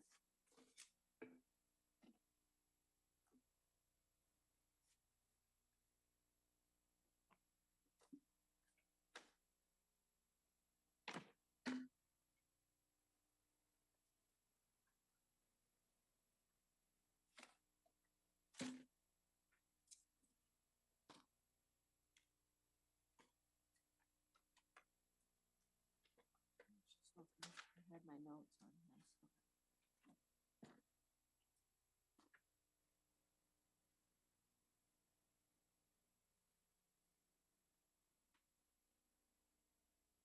We heard, so this is the staff report dated May 12th, 2021. It is incorporated here and by reference into the record.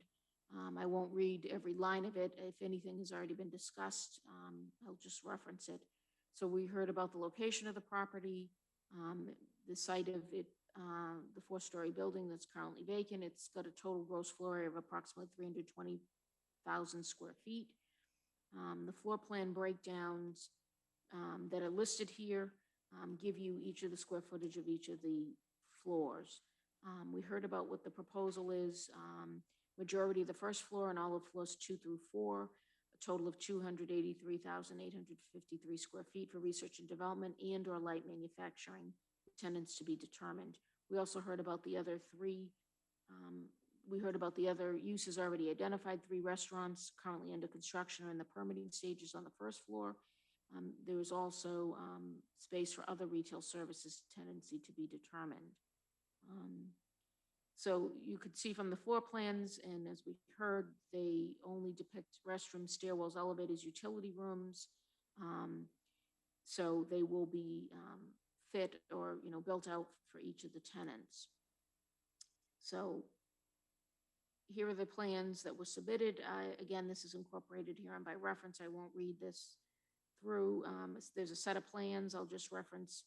It is for the client project Berkeley Investments, Inc., Exchange 200 renovation, 200 Exchange Street, Malden, Mass., prepared by Stantec Boston. Includes a site plan, first floor plan, second floor plan, third floor plan, fourth floor plan. There's also a site plan, another site plan drawing, also prepared by Stantec. You also have correspondence from petitioner's attorney, Thomas B. Callahan, dated March 15, 2021, that describes the proposal. You also have the traffic impact and access study for the project prepared by Bayside Engineering, Woburn. We also have a report called Environmental Health and Safety, EHS description for the Malden Planning Board, prepared by Carolyn Slater, who we heard from, Director of Quality Research and Training Safety Partners. That's dated April 29th, 2021. And then you have correspondence dated May 10th, 2021. We received from Kenneth P. Cram of Bayside Engineering. That's in response to the city peer review report and recommendations, April 22nd. Actually, I think April 27th, 2021. We'll get to that. So we heard the property is located in the Central Business Zoning District. The building was originally constructed as an office building for a banking operations center. Banks are classified as general offices. They're allowed by right in the district. The proposed research and development use and light manufacturing use may be allowed by special permit. The restaurant and retail services uses that are proposed on the first floor are allowed by right in this district. There are also a variety of other uses allowed by right in the Central Business Zoning District. They are club, lodge, daycare center, hospital, nonprofit, school, religious facilities, business schools, funeral homes, general offices, recreation for gainful business, restaurants, retail sales less than 5,000 square feet of gross floor area, retail services, convenience stores, supermarkets, artist live workspace, and public service corporations. Direct abutters to the east are an off-site parking facility. That's the public municipal Jackson Street garage. There's a daycare center and general offices in that building, the city parking department. To the south, on the other side of Route 60 Center Street, there's a utility corporation. That's the offices and contractors yard for National Grid, the motor vehicle repair shop, and supermarket. To the west, on the other side of Commercial Street, the Malden Center, MBTA and commuter rail station with regional bus hub. To the southwest, across the intersection, is a bank with drive-through, and to the north, on the other side of Exchange Street, multifamily residential development. Business uses on the first floor, including restaurants, retail services, and other retail to be determined. Surrounding land uses are residential, multifamily dwellings, institutional and municipal. There's the McDonald's Stadium and City Hall, and various businesses, dental offices, coffee, tea shops, banks, offices, restaurants. The Industrial 2 zoning district abuts and begins to the south on the other side of Route 60 Center Street. I've given you the definitions here that are provided in the city zoning ordinance. There's a definition for light manufacturing and for research and development facilities. Do you want me to read those aloud or? No, okay. Dimensional controls. So what I just want to mention about the definitions is unless you put in further restrictions or any specific details, if the special permit's issued for light manufacturing, as long as it meets that definition, it would be allowed pursuant to the special permit, and the same thing for research and development facilities. In terms of dimensional controls, the original building, excuse me, we'll just go to the existing building, was constructed in '83. It does comply with all applicable dimensional controls. It's exempt from most dimensional controls because in the Central Business Zoning District. Under this proposal, it will comply. Parking requirements, no on-site parking is required for the proposed research and development and light manufacturing. That's because all allowed non-residential uses in this district do not have to conform with off-street parking requirements. I'll note that landscaping provisions are considered parking requirements. So none of the landscaping provisions in the zoning ordinance would be required. If you want to require any landscaping, you would have to put that in as a condition to the special permit. We heard a lot about the driveway, so I've given you some information about that. That's where the loading docks are. Also various, so 7 garage doors, also other doors that are labeled for deliveries and service. There's also a couple pedestrian doors, a fire exit. So the site plan doesn't depict any parking on site. There is parking signage on the back of the building that says 20-minute parking only. During the site visit I did, numerous vehicles were parked in the driveway. I presume they were contractors' vehicles. We heard from the petitioner that there is an agreement for parking in the Jackson Street garage for 300 parking spaces. I do have a copy of that agreement. It was forwarded to me by the petitioner, and it was also forwarded by the City Redevelopment Authority. So we do have a copy of that if anyone is interested in seeing that. Traffic impact, a traffic impact and access study is required per your rules and regulations. The city peer review of the petitioner's study is described in correspondence dated April 27, 2021. You should have a copy of that. That's from Kenneth Petralia. And it recommends the following traffic and safety mitigation. 1, traffic signs, update traffic control and parking signs that are missing or damaged within the study area. 2, pavement markings, restripe lane delineations, painted arrows, shoulders, markings, and painted arrows within the study area. That might have been my typo. Pedestrian activity. It is likely the project will result in significant pedestrian activity during peak periods. A bold crosswalk is requested to shelter pedestrians walking between the proposed site and other generators, including the following corridors: Center Street, including Commercial Street, Jackson Street, Main Street; Exchange Street, including Commercial Street, Jackson Street, Main Street; Pleasant Street, Commercial Street. And then finally, it recommends coordination with the city to coordinate project staging with city roadway construction currently underway throughout the downtown. I've given you here in note 3 what the study area was. Petitioner responded May 10th, 2021, gave a response to the city's peer review report and recommendation. I did have the opportunity to speak with the city's peer reviewer, Ken Petralia, today. He did review, and these were his comments I received today, that he reviewed the response, and he noted that the applicant has made no offer of any specific improvements, and that he recommends required mitigation be specified. So those were the only comments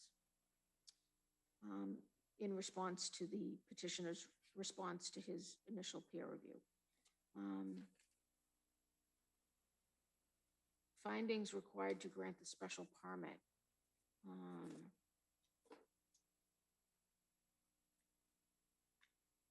I do want to know one thing, and you do have a copy of the petitioner's response to the original peer review. This is the letter dated May 10th, 2021. Petitioner had asked in this letter for a list of, to be prepared, excuse me, by the city that would basically itemize all the traffic and safety improvements in the study area, in the area surrounding 200 Exchange Street. I do not have that. I don't have such a list. I did speak with the city engineer, Yum Lip. He said he does not have a list. He could produce a list or compile a list, but I don't have a list to offer you. They did not really get into that part in their presentation. I know they mentioned some previous contributions regarding the sidewalks and in repairs to the excuse me, Jackson Street garage, which the Jackson Street garage repair work, that figure was in the, I did quickly just look at that while we were hearing the presentation. That was in the parking agreement. So do you want to hear the findings that you would need to make to grant a special permit? Yes, please. You would need to find that any creation or increase in violation of dimensional controls or parking requirements will not be more detrimental to the neighborhood. You would need to find the traffic and traffic patterns generated by the proposed use will not adversely impact any of the surrounding streets or create a traffic or safety hazard. You would need to find that the proposed use will not be more detrimental to the neighborhood, is not in conflict with surrounding land uses, and is in the interest of the common good. So you would need to make these findings for both proposed uses. You're hearing one petition, but they're seeking a special permit for two different uses that require a special permit. One is the research and development facility, and the other is the light manufacturing.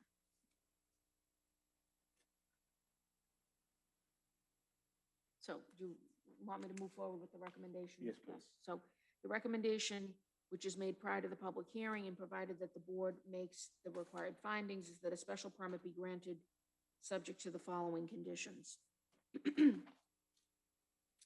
One, that all development shall be as per plans unless modified by these conditions. Two, modifications of the floor plans are allowed.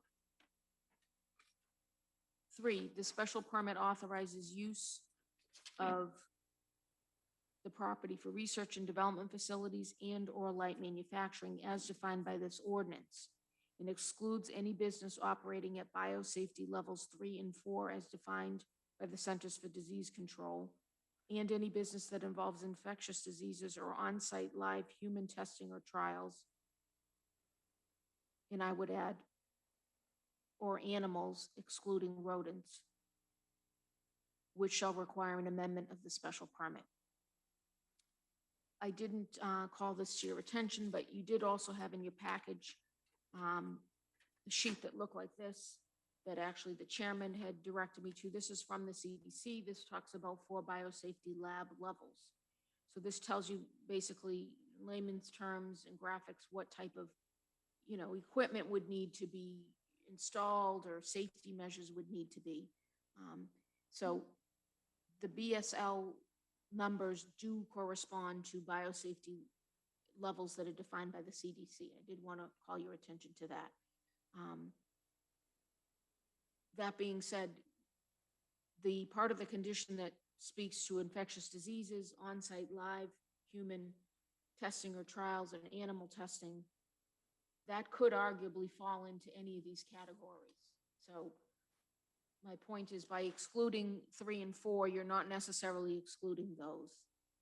So it's up, I wanted to just make sure you understand that distinction. I'm recommending a condition that talks about the biosafety levels of the businesses, but also in general, what any business, regardless of the biosafety level, would be doing. Now, the rest of the condition, as you heard me read it, says shall require an amendment of the special permit. So if a business was proposed that was not biosafety level 3 or 4, 1 or 2, so it was 3 or 4, or it involved infectious diseases or on-site live human testing or trials or animals excluding rodents, they would need to come back to amend the special permit. That's the way the condition reads now.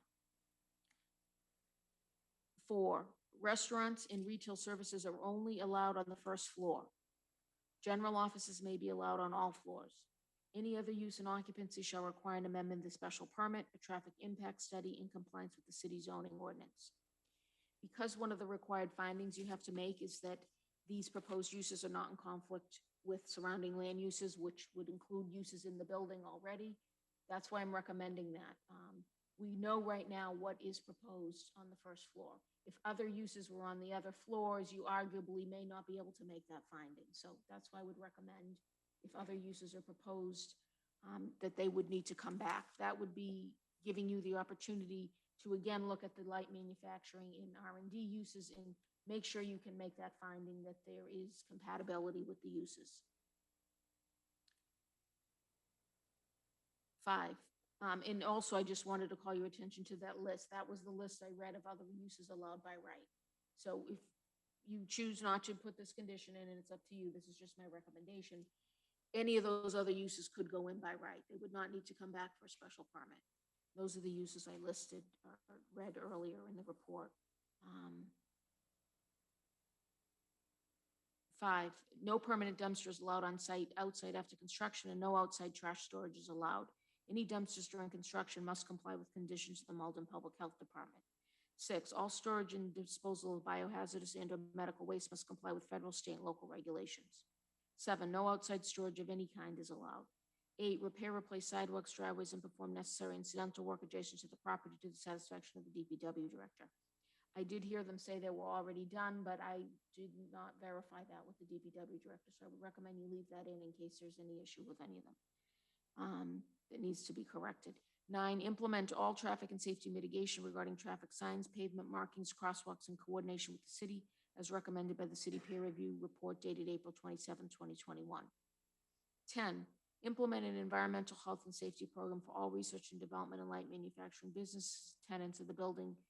It includes, but is not limited to, chemical safety, hazardous materials and waste, and biosafety. Submit a copy of the program and any amendments and annual status reports, the same with the city. I came up with that. It's certainly there as a placeholder, so if you want to make any changes to that, I did hear the petitioner say that there would be customized plans for each tenant. They would be willing to coordinate a report with summaries of the tenants and the plans they have in place. I would definitely recommend you leave some sort of condition in that addresses this, because otherwise, this would be the way we could determine, city could determine compliance with 3, I would believe. Whether Okay. the biosafety levels are going to 3 and 4. Okay. Because every time a tenant changes, they're not necessarily coming in for an occupancy permit. Yep. If it's the same use, but yet the biosafety level could change, so you understand. So I don't know if 10 is worded correctly based on what they presented. If there is going to be an overall program for the whole building, or if this is good enough, or what you want to do. And then 11, the special permit shall expire May 31st, 2023, unless substantial use of construction is commenced. If you do not specify a specific expiration date, the permit will expire 1 year from date of granting. So I had recommended 2 years. I don't know if you want to Okay, consider thank you. anything more than that. And then I did also want to add, I would recommend the other conditions that were recommended. Just give me 1 second here. That were recommended by Councilor O'Malley, and specifically, I did have it here, so hold on. Okay, I already passed it, actually, it's right here. Okay, so one of them, which I believe was,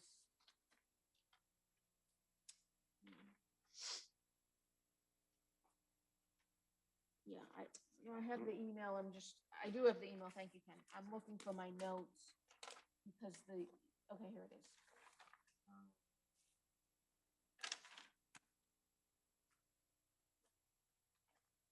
Sorry, he had listed five recommendations, and the email only lists 4. So I'm just trying to find my notes here.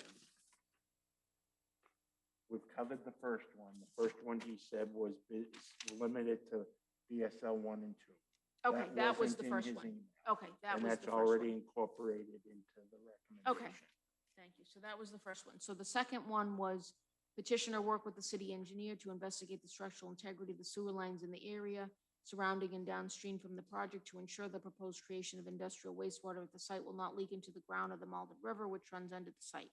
Any modifications to the sewer system need to accommodate the industrial wastewater will be done by petitioner to the satisfaction of the city engineer. So I would recommend that. 2, resurface the roads around the project with a 2.5-inch mill and overlay done to the satisfaction of the Director of Public Works. 3, submit a landscaping plan for approval by the Ward Council covering both landscaping on site and the surrounding sidewalks. 4, the petitioner plant public shade trees within the public right-of-way surrounding the site according to the approved landscaping plan, and that petitioner replace any dead or dangerous public shade trees to the satisfaction of the tree warden. I think what needs to be added to this would be that they plant and maintain the trees, because I think that's what his concern was in the future if things are dying. So I would just recommend that you add that. So plant and maintain the trees. So those were the 4. The other comments, and I'm not sure, you don't typically put them in. You certainly could. There was a request from Councilor Di Maria that talked about prioritization of hiring Malden residents, union workers in diverse community. Also accommodations for commuters. So I'm not sure if you want to address any of those with the condition. You don't typically but it's up to you if you wanted to. I'm not sure if she meant during the construction process or, you know, for the companies that work there. Yeah, I'm not I sure don't know, either. so And we're that looking would at, be- some of them were kind of vague, and Yeah, I don't know how we could enforce it. okay. And so that was the 11 conditions that I recommended. Then there were 4 additional, so that would be a total of 15. The only other question I had here had to do with that driveway. I'm not sure what type of condition you could put in terms of making it one way without really knowing how it's going to be used. I would presume that they will revisit it with the city if there's an issue. You know, if there's an issue with the truck traffic and how it's moving on Exchange Street and or Center Street. I think the traffic commission probably could maybe work with them and or the police department. The thing is, if this would be the time for you to require any on-site improvements about traffic, about that driveway. You know, traffic commission, I don't think can require them to put signage or regulate their own driveway. You could possibly regulate, you know, Route 60 and Exchange Street, traffic entering off of those streets. So I'm not sure how you feel about that, if you think it's necessary or not.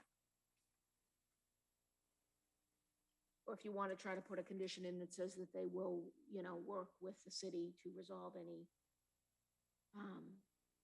traffic issues Yeah, why don't you regarding put use of that the in as driveway. number 16? That So in number the event that 16. there are any traffic issues arise from that alley, that they work with the city to resolve. Okay. Okay. Owner will work with city to resolve any traffic issues regarding use of the driveway. Okay? Yes. Patrick Fitzgerald has a question if you're finished. Patrick Fitzgerald. Thank you, Mr. Chairman. Michelle, given that the plans for floors 2, 3, and 4, as vague as they are, obviously there are going to be substantial modifications to it. What level of approval is going to be needed or oversight over what they propose? Would it be the building commissioner who would have to then approve it for the certificate of occupancy, or is he going to have the discretion to approve the detailed plans once they get the tenants and they build it out more specifically? Yes, he would be, the building commissioner would be the one reviewing the plans for compliance with the building code. That's why I put the condition that says modifications are allowed. Otherwise, they would have to stay blank as they are essentially. So yes, this is a unique request that we've received to allow that. So he would be the one. You would, they will not come, unless you were to remove that condition, they would not need to come back for further review. If there are walls installed, separate labs, any alterations, even if they're structural inside, would not trigger any further review by this board. It would be done through the building department, and they work with the fire department, obviously, so everything would need to meet all the codes. So would condition 2 need to be more specific about that, or do you think? I think That's just saying implied. modifications of the floor plans are allowed. They have to comply with the building code anyway. We don't need to say that. This condition's in there because if it's not, they're all development as per plans, and all they have is essentially a blank floor plate. Right. The building commissioner wouldn't have discretion to make changes or allow changes. They would need to come back. So I left it pretty open-ended and broad. I didn't, sometimes we say minor modifications are allowed. I just said modifications because they could end up being major modifications. Okay. And condition 10, my understanding from the petitioners was that there was not going to be any intention or plan to have an overall building safety plan, but that it would be dependent upon each individual tenant. So I would suggest amending it to say, implement an environmental health and safety program for each research and development and light manufacturing business tenant to the building.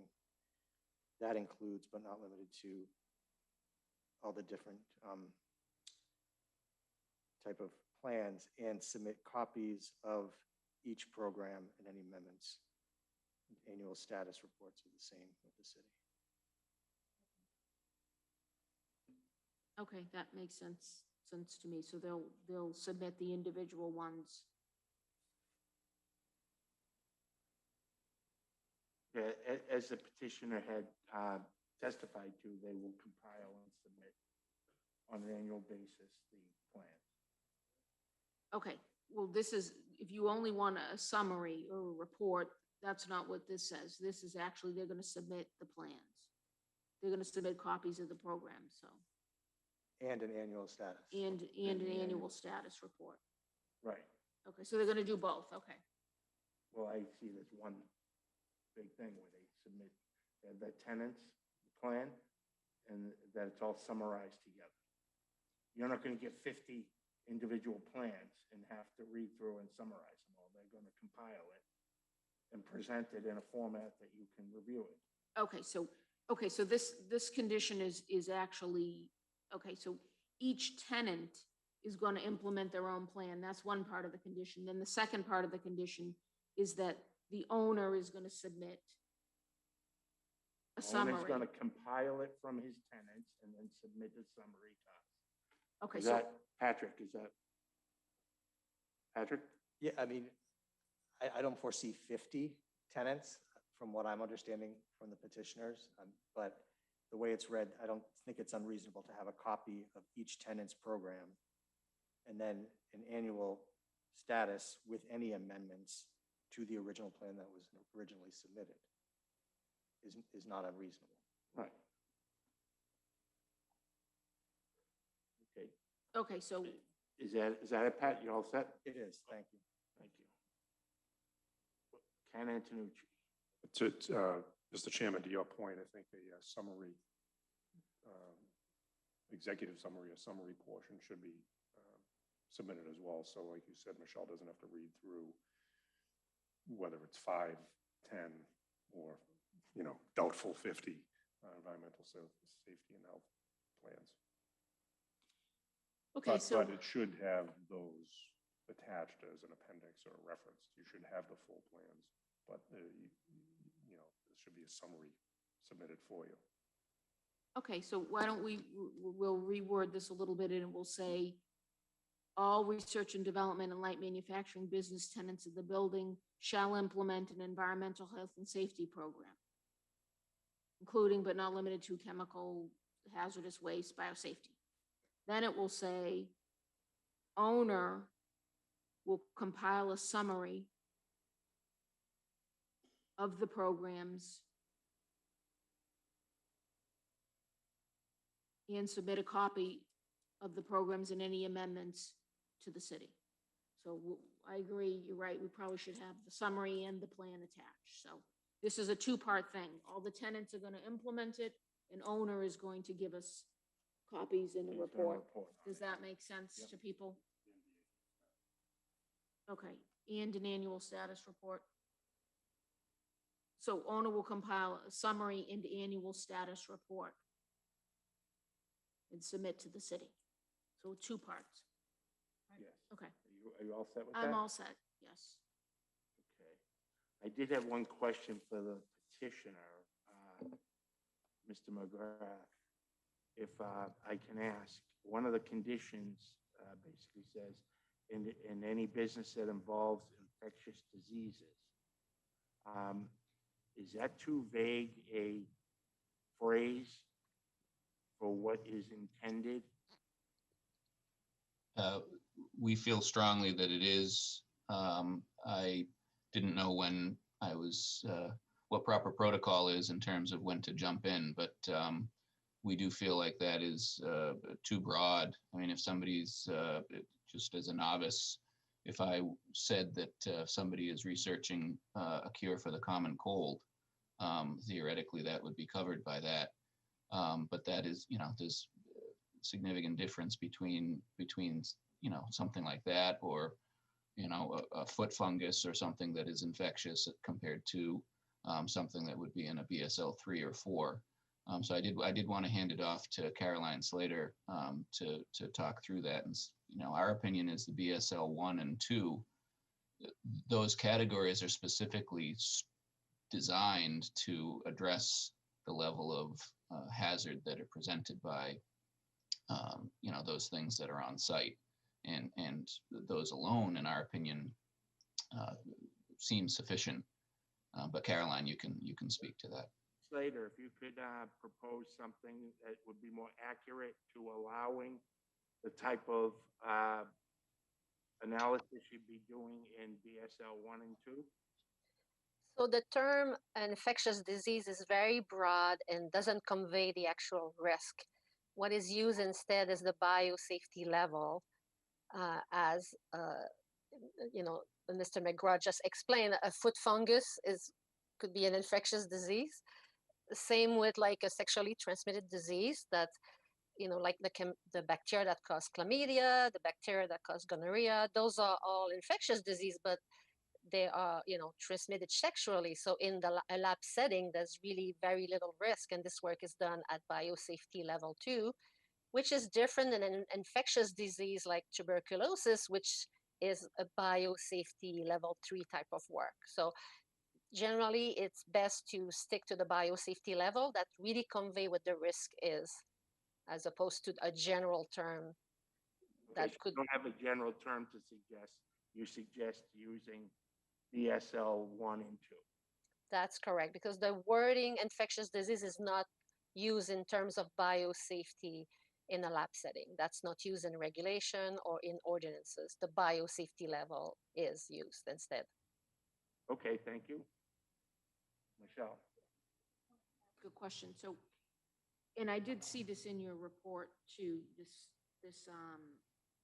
I thought I had seen it. So did you just say that tuberculosis is biosafety level 2?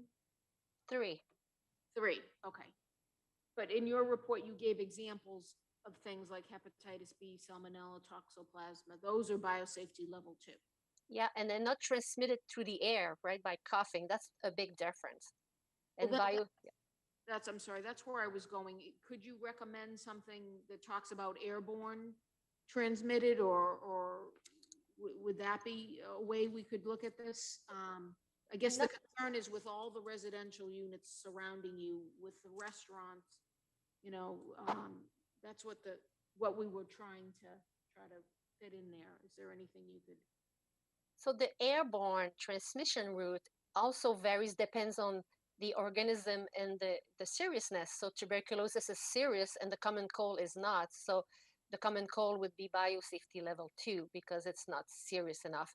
Note that at biosafety level 2, people work in what's called a biosafety cabinet, where they have their hands in there and there's a filter that filters out any organism. So that's the extra safety level at biosafety level 2, the extra precaution. But again, at BSL 3, then it's a more serious illness. So the aerosol routes is really at many levels, depending on the seriousness of the possible illness. Okay, thank you So very what much. you're saying is the biosafety level takes into account the relative risk of something that is aerosolized. Exactly. Okay, thank you. So Michelle, why don't you take out from "and" any business that involves infectious diseases, and just take that out and have it be "and on-site live human or animal testing or trials." Okay. Okay, on that note, do you want to exclude rodents? No. Mice and rodents, no.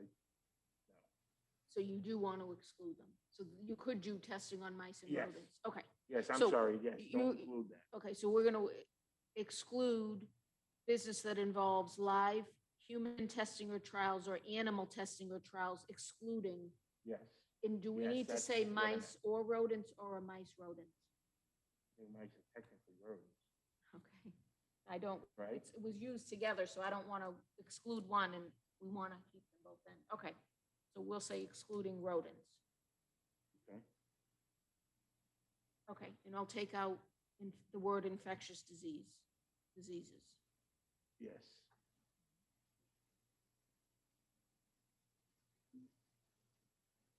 You addressed, Patrick brought up about the modifications in number 2 and number 10. Does anyone have any questions or any other comments for Michelle? The petitioner would like to talk about a couple of the conditions that were added, but let us know when the proper time is to do so. Well, what is it you want to bring? The time has passed. You made your presentation. The time has passed. So typically you wouldn't, but if you have a couple quick comments, we'd certainly entertain those now. The conditions that were added relative to resurfacing roads, as well as the sewer and water that were added, those are very undefined and scopes of work that that we as a petitioner don't think we're necessarily obligated to have to address. Resurfacing of the roads, we've already reconstructed the sidewalk around our property, and it isn't defined the extent of that resurfacing. Is it the whole street? Is it by our building? Much of it is some of it is actually occurring now already. So that's very ambiguous to us and concerning. Okay, and is that it? And then relative to the assessment of the local water and sewer system, again, as we described previously, any industrial waste is being addressed through other mechanisms. The sewer and water coming from the building will largely be, standard water and regulated by the MWRA. So again, we're concerned about the language that is quite broad about, the responsibility that 200 Exchange, an existing building that's already there, would be faced with if we're asked to address any and all sewer water issues in this area of the city. Okay, thank you very much. Okay, Michelle, could you reread those 2 conditions? 1, that the petitioner work with the city engineer to investigate the structural integrity of the sewer lines in the area surrounding and downstream from the project to ensure that the proposed creation of industrial wastewater at the site will not leak into the groundwater or the Malden River, which runs under the site.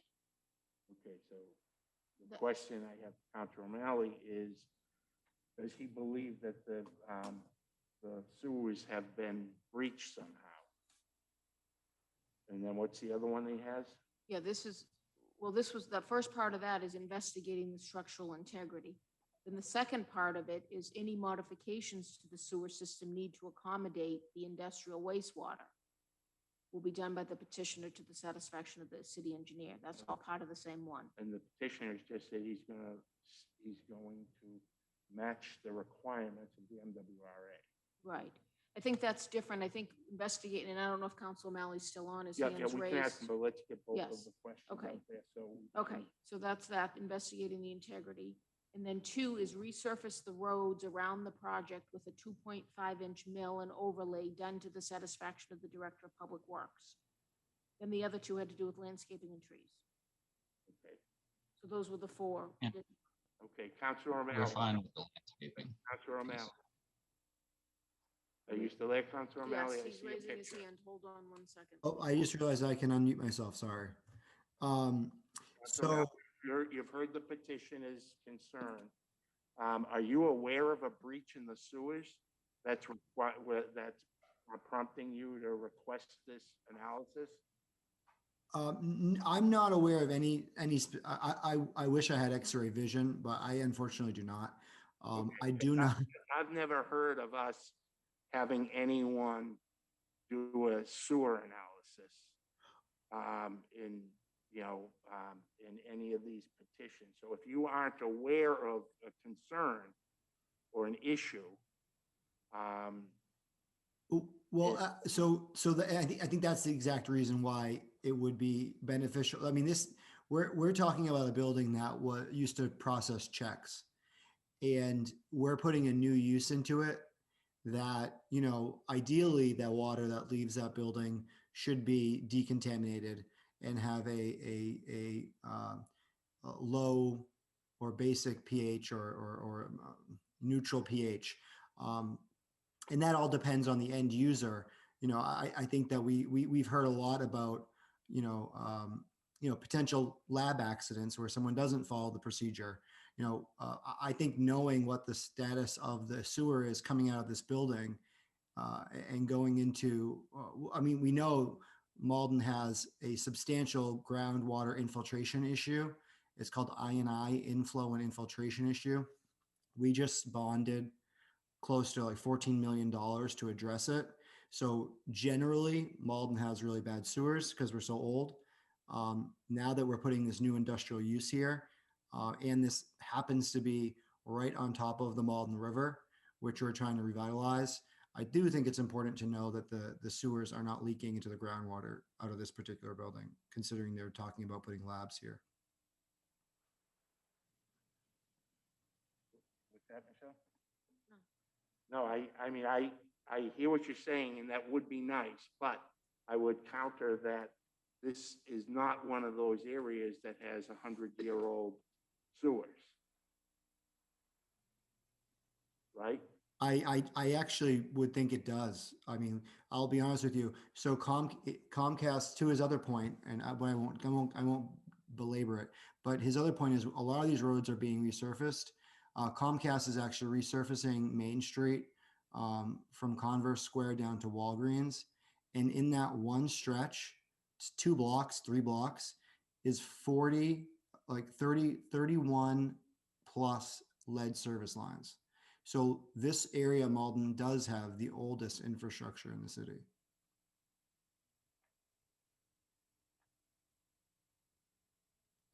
If you want me to also talk about the resurfacing of roads, we definitely would not have them resurface roads that are being resurfaced by other entities. For instance, JAG resurface Exchange Street. Comcast will be resurfacing Commercial Street as part of a trenching project that they're doing. I would say, though, that on Exchange Street, where JAG just paved, that road had to be ripped open in order to bring gas into this building. So there's a giant patch in the middle of Exchange Street.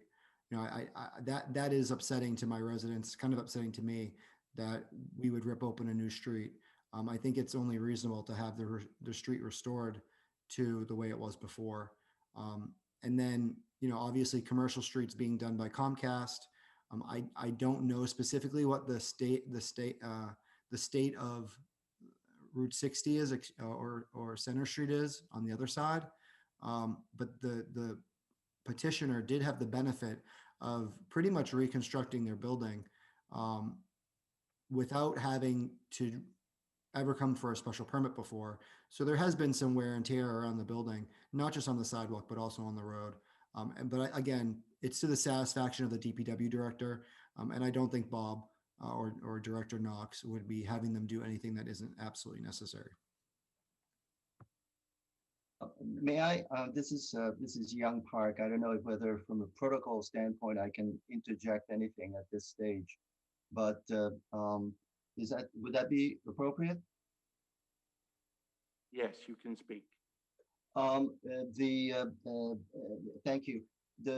On the resurfacing, the cuts that were made were done upon the request of the DPW. So we followed their request for those cuts. And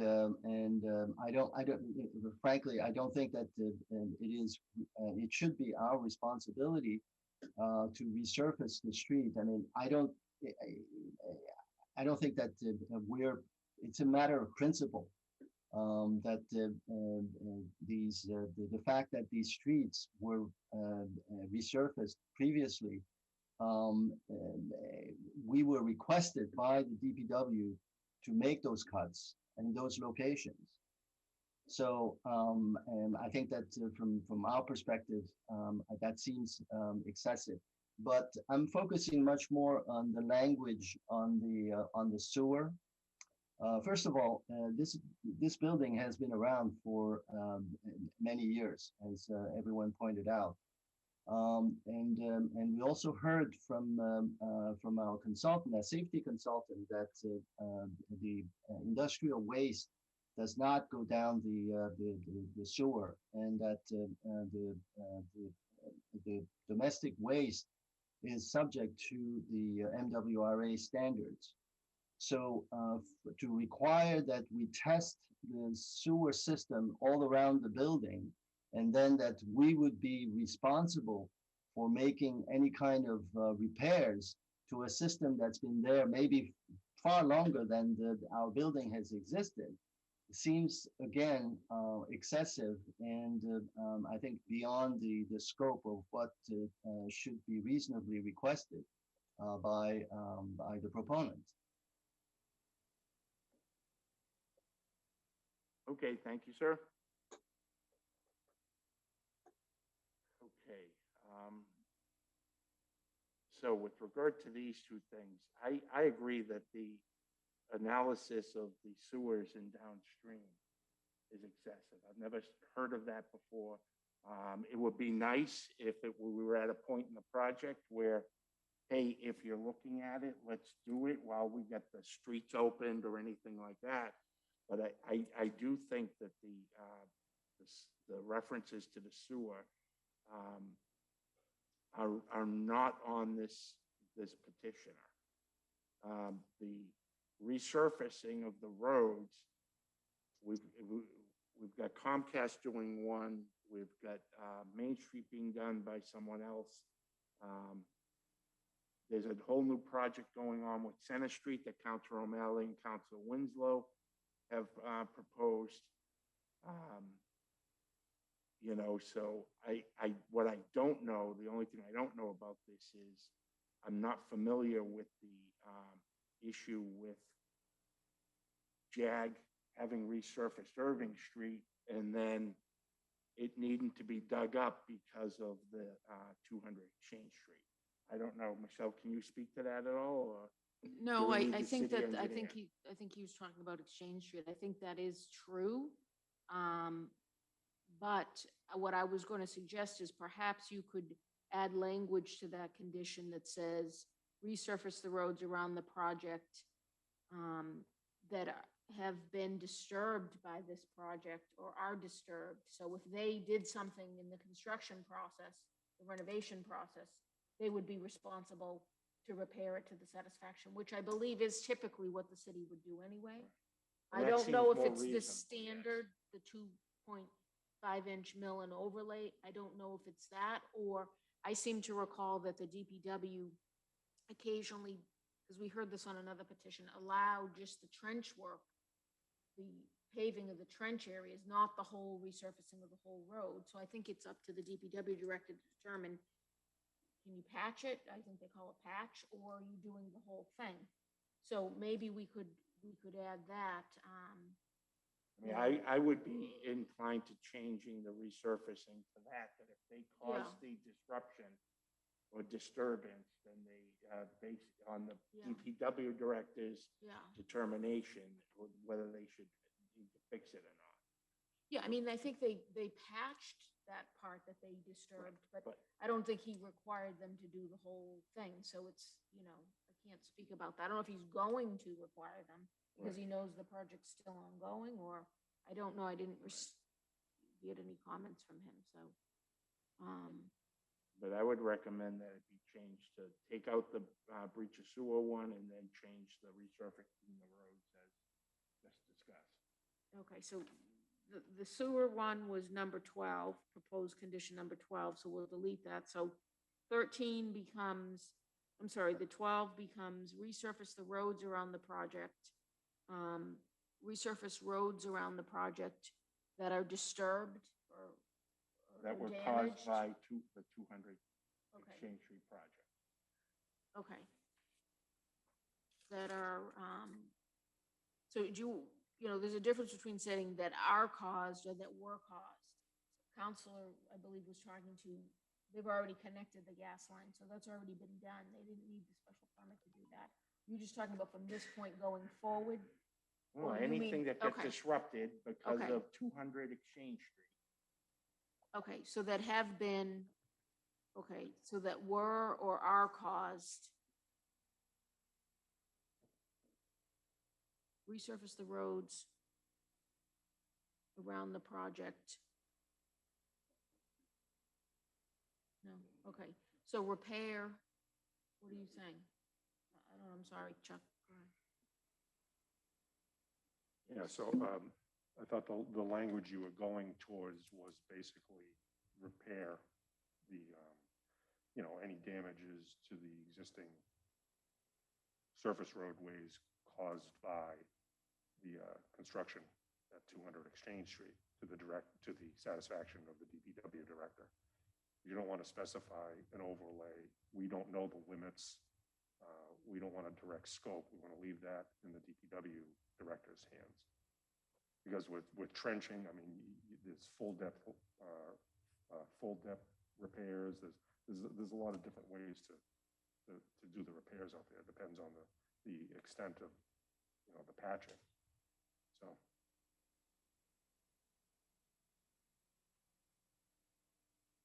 Do you have that, Michelle? I have repair any damage to existing surface roadways. I guess we'd say in the area caused by development of 200 Exchange Street. Is that what you said, or? Yes. Okay. I don't know if you need in the area. Okay, so repair any damage to existing surface roadways. Well, It's no, existing roadways. Adjacent to 200 Exchange Street.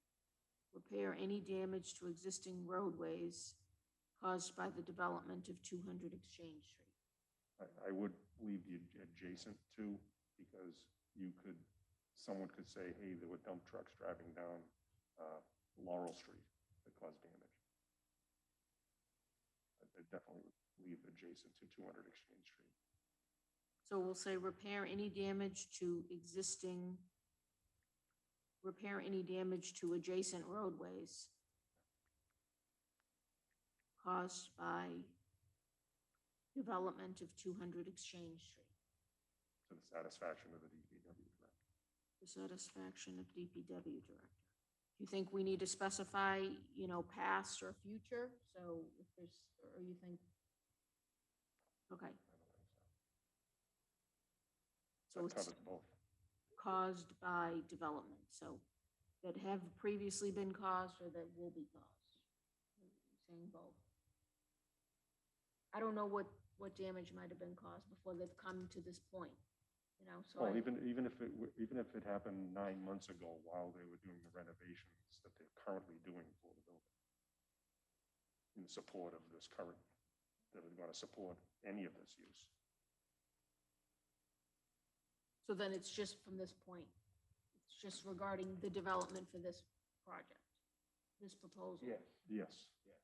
Okay.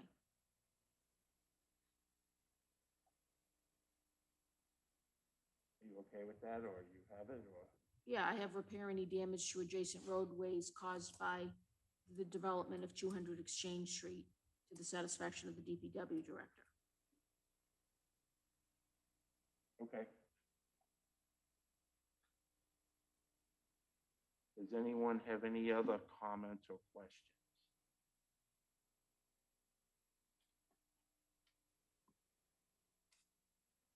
Okay, is there a motion? So that was the new 12, so now we're down to 15 conditions.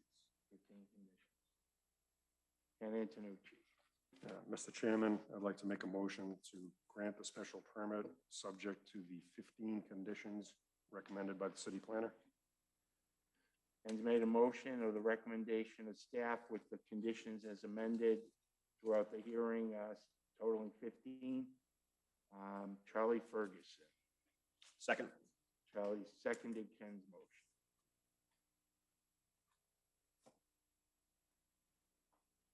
Okay, now, second, Michelle, let me, okay, those two. I'm gonna give Ms. Chuha. Ace.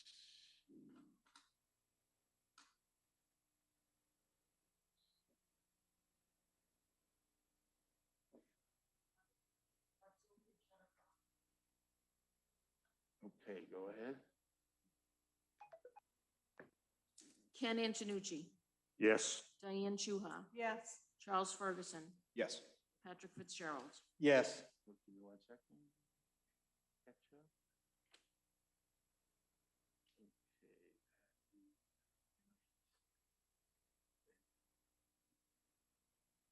Okay.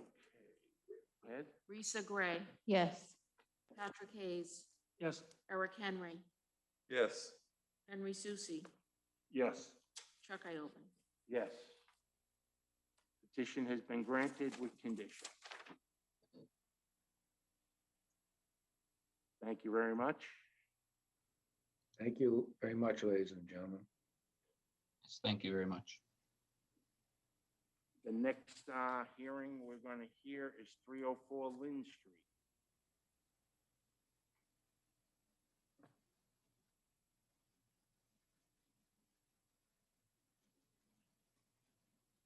Hello.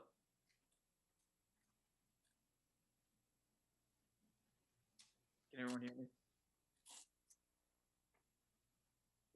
Give me 1 second. We'll clean up and transition to 304 Lynn Street. And we need to read the notice, and then we'll be calling on you, sir. Sure.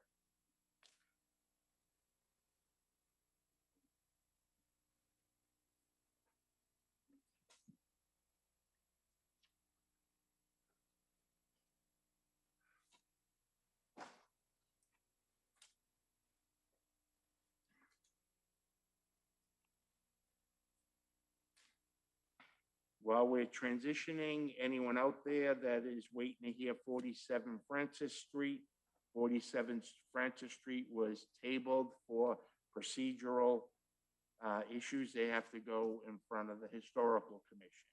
So that was tabled at the beginning of the meeting.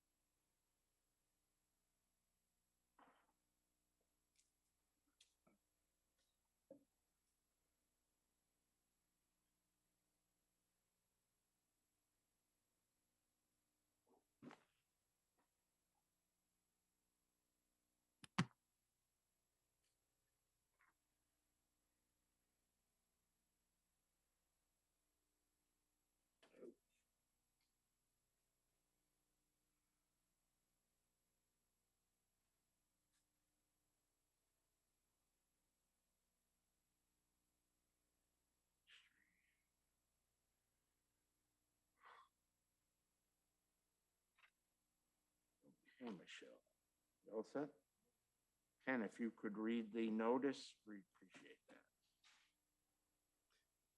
The Malden Planning Board will virtually and remotely hold a public hearing at 7 p.m. on Wednesday, May 12th, 2021, on the petition of Premium Properties, Inc., permit application number RES 036-992-2021 for a special permit under section 12.28.010D of Chapter 12, Revised Ordinances of 2020 as amended of the City of Malden, to alter, structurally change, and change use of a pre-existing non-conforming property in the Residence A zoning district, namely to convert the general office use to a second residential dwelling unit and continue the existing single dwelling unit, resulting in a two-family dwelling at the property known as and numbered 304 Lynn Street, Malden, Mass., and also known by City Assessors Parcel ID number 166-550-017. Thank you very much, Ken.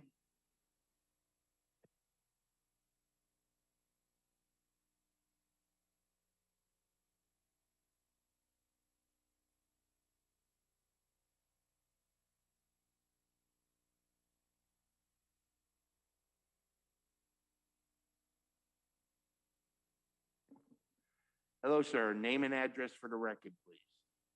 My name's Gary Baker, 35 Cheney Street, Needham, Mass. Oh, can everyone hear me? Yes, thank you. I'm a partner at Premium Properties. We're seeking a special permit to convert a mixed-use building from one unit of office space to make that a second residential unit, making the building a two-family house. We feel that this would be the best use for the property as it's already in a residential neighborhood. A special permit was granted for office space to be there back in 2016 when we converted from a flower shop to an office space, which was the home of our real estate brokerage and development company. And once COVID hit, we sort of transitioned to more home office. So we're not really using the space and feel that it would be best as a residential two-family. Thank you for having me here tonight, and I hope to get your support for the project. Okay, sir, a couple questions if I could. Sure. I went by the property. It's in really good shape. Is there any more work you plan on doing to the interior or exterior to affect this transition?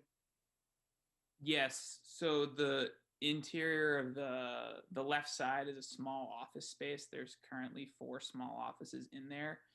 And we have plans to turn it into a 1-bedroom unit. I believe I submitted those plans. Okay, yes. So that work hasn't been done. You need to. No, exactly. We would need the special permit to do that.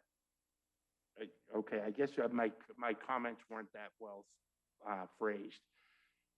You still have the interior work to do that's presented in your plan. Right. Nothing has been done in there. And do you plan on doing anything else to the exterior? No. No. When did you asphalt the backyard? That was done, must have been, we had a former partner that headed up that project, and he's no longer with us, but he did the whole office renovation back in 16, so it was done with that. So as part of the 2016 permit, you ended up asphalting the grass that was back there? Yes.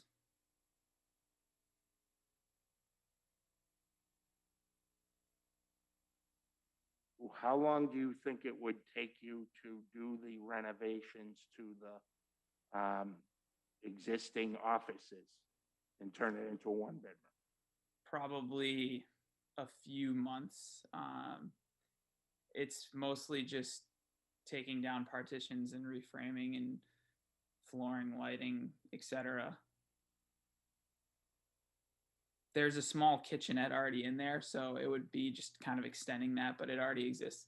The plans sort of make use of what's there as best as they can without having to rip out everything. Okay. Can you talk about parking? Yes, so I did notice there was a request to remove that asphalt in the back, which wouldn't be an issue because we do have plenty of parking. There's space for a car, at least one car, if not 2 or 3 on the right-hand side. The building does come out a little bit, but you can actually fit cars through there tandem, so you could fit at least 3 on the right, as well as in the very front of the left side, there's 2 parking spaces, and then the left side driveway could be used for parking as well, tandem, or as many as you would need. But given that it's a 1-bedroom unit on the left side, I wouldn't anticipate they would have more than 1 or 2 cars.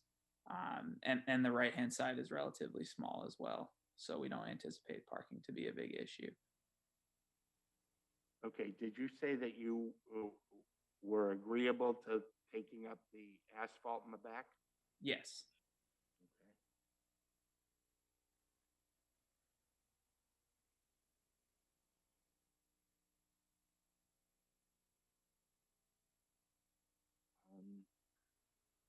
Question, and I don't know if you noticed it, but when I was out there, the back steps on the right side, Mhm. one of the cinder blocks was damaged on the stairs to the, going up for the back porch.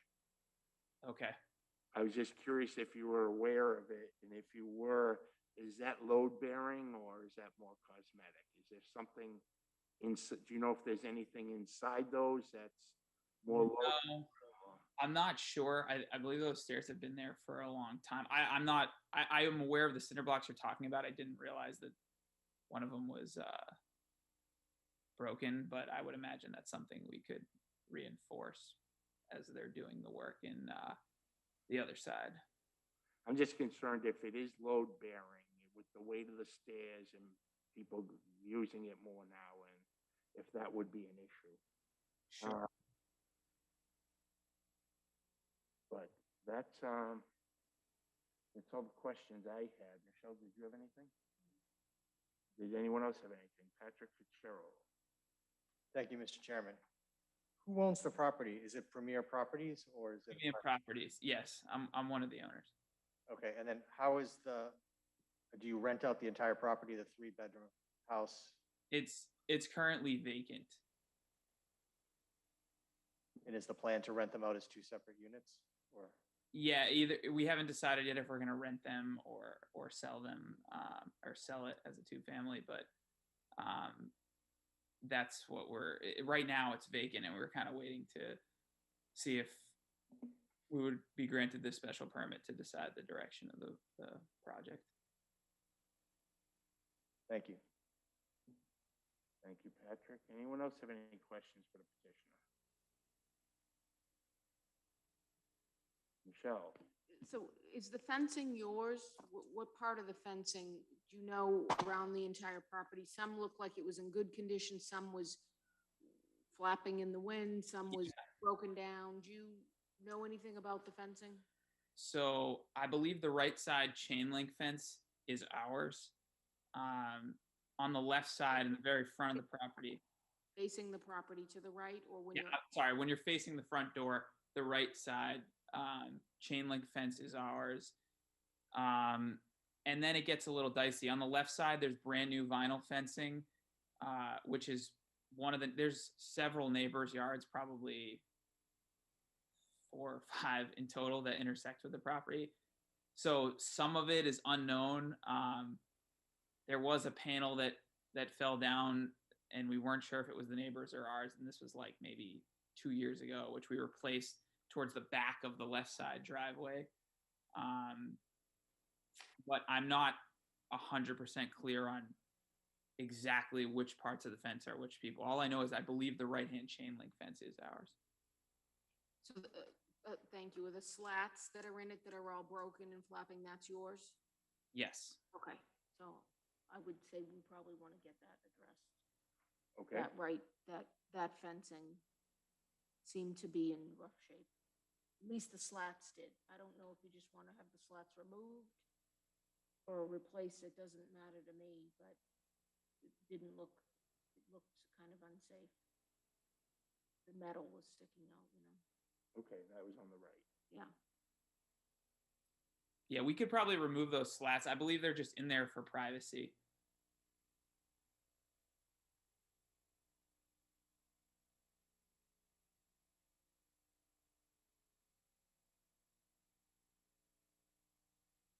Okay, does anyone else have any questions? Mr. Baker, do you have anything you'd like to add? No.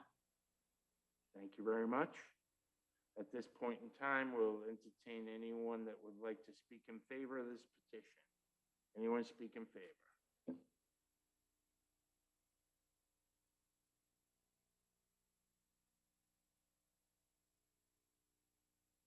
Do you have anything to read in favor, Michelle? No. Last call for anyone to speak in favor. Seeing and hearing none, declare that part of the hearing closed. Is there anyone that would like to speak in opposition of this petition? Anyone speak in opposition? Anything to read, Michelle, in opposition? No. Last call for an opposition, seeing and hearing none, declare that part of the hearing closed. Michelle, could you take us through your staff report? Yes, you heard about the proposal. The portion of the first floor that's currently permitted for offices is approximately 787 square feet. This board, as the petitioner referenced, allowed the conversion from retail services back in 2016. It was previously retail sales, a florist. You allowed the conversion to general offices. That was special permit granted in case 1608. You have a copy of that in your package. So that's the portion that we're talking about converting to the second residential unit. The petition under the proposal, they would maintain the existing 3-bedroom dwelling unit. And so it will result in a 2-family dwelling use of the property. This is a staff report dated May 12, 2021. It's incorporated herein by reference into this hearing. I won't read everything. You have the plans submitted in support of the petition. You have copies of all the plans. There's a site plan. There are also a set of floor plans. Zoning and occupancy. The property is located in the Residence A zoning district. The single-family dwelling use is allowed by right. The general office use is prohibited. Was allowed by special permit that I just referenced as a conversion of a pre-existing non-conforming use. The proposed 2-family dwelling is prohibited in this district, but it may be allowed by special permit as a conversion of a pre-existing non-conforming use as well. The proposal does eliminate a non-conforming business use in the Residence A zoning district by converting the property to residential use. Direct abutters to the north, east, and west are single-family dwellings. To the south, on the other side of Lynn Street, are single-family dwellings, and the cemetery, Holy Cross. Surrounding land uses are residential. Most largely are single-family dwellings. There are some 2 or 3-family dwellings. In terms of dimensional controls, the existing building on the property grossly violates most dimensional controls except rear yard setback, lot coverage, and height. The property is considered pre-existing non-conforming. It does predate the current zoning ordinance. Given you a chart here that reviews how the proposal reviews the proposal under the current zoning ordinance for the current use, which is general office and single family, and also for the proposed 2-family dwelling use. The proposal increases existing nonconformities of lot area, frontage, one side yard setback, and density, maintains the front rear yard setback violations. It creates a new violation of the other side yard setback. Giving you the numbers here, I won't go through them. You see the deficiencies and violations. Again, lot area, frontage, side yard setbacks, and density are increased. The site plan does label the rear yard open space. As we heard, it is entirely paved. It doesn't comply with certain of the usable open space requirements for all districts. One being that it shall not, usable open space shall not be used or considered for off-street parking or vehicular access or egress. And also the requirement that open space be pervious, visible to the public, and a minimum of 50% located in yard setback areas where setbacks are required. In terms of parking requirements, 5 spaces are required for the existing use, so that's for the offices and single family, and 4 spaces would be required under the proposal because it's 1 space per bedroom, so there'd be a total of 4 bedrooms. The proposed parking layout's non-conforming regarding having more than 2 vehicles parked in tandem configuration. Snow storage is provided, it's not required. The majority of the front yard, both side yards, and the entire rear yard are paved for parking. So that does not comply with landscaping requirements that require no more than 50% of the front, side, and rear yards to be paved. Findings required to grant a special permit. To grant the special permit, you would need to find that the proposal is not more detrimental to the neighborhood. The recommendation prepared prior to the public hearing, it's made provided you make the required findings, is that you grant a special permit subject to the following conditions. 1, all development shall be as per plans except as modified by these conditions. 2, basement may be used for storage, laundry, utilities only, may not be used for any bedroom or other residential living space. 3, the maximum number of bedrooms is 4. The attic may not be used as finished living space, including bedrooms. 4, that was 3. 4 is paved areas shall be limited to 2 side driveways in the front parking area depicted on the plan. 5, no more of the front yard may be paved. Remove pavement from the rear yard. And I think you should specify from the building to the rear property lines. Because that lot jogs in like that, you could arguably consider the rear yard, just the part in the back. So the intent is that all the pavements removed from the building all the way back to the rear property lines. So I think you should specify that if that's what your intent Yep, is, if you okay. agree. And Change install and maintain landscaping at minimum of a single area of 1,000 square feet. So that would be in that area where the pavement's removed. 6, repair and or replace sidewalks adjacent to the properties subject to the satisfaction of the DPW director. And I would add 7 that says repair or replace fencing and or slats. Repair or replace chain link fencing and or slats along the eastern side. So I don't know if we should just have the slats removed, if that might cause an issue. So I'll give the option to either repair or replace them. The fencing and or the slats. I'm not sure which needs to be done. Okay, does anyone have any questions for Michelle? Patrick Fitzgerald. Thank you, Mr. Chairman. Michelle, where this is currently a pre-existing non-conforming business use, if we allow this petition and it's a non-conforming, essentially residential use, will that shut the door of this being able to ever go back to a non-residential use? Yes. Even Yes, though this will eliminate the business use. There would be no option. to go back as a That's correct. pre-existing non-conforming, Right. once it's residential, despite it being a non-conforming residential. Right, because the law exempts out singles and twos. Singles and twos don't have that option to come in and propose conversion. Otherwise, we'd be seeing it all over the city. So once it becomes a single or a two, there would no longer be an option. That's my understanding of it. That being said, I don't know if there would be some legal argument made that they could try to amend the special permit.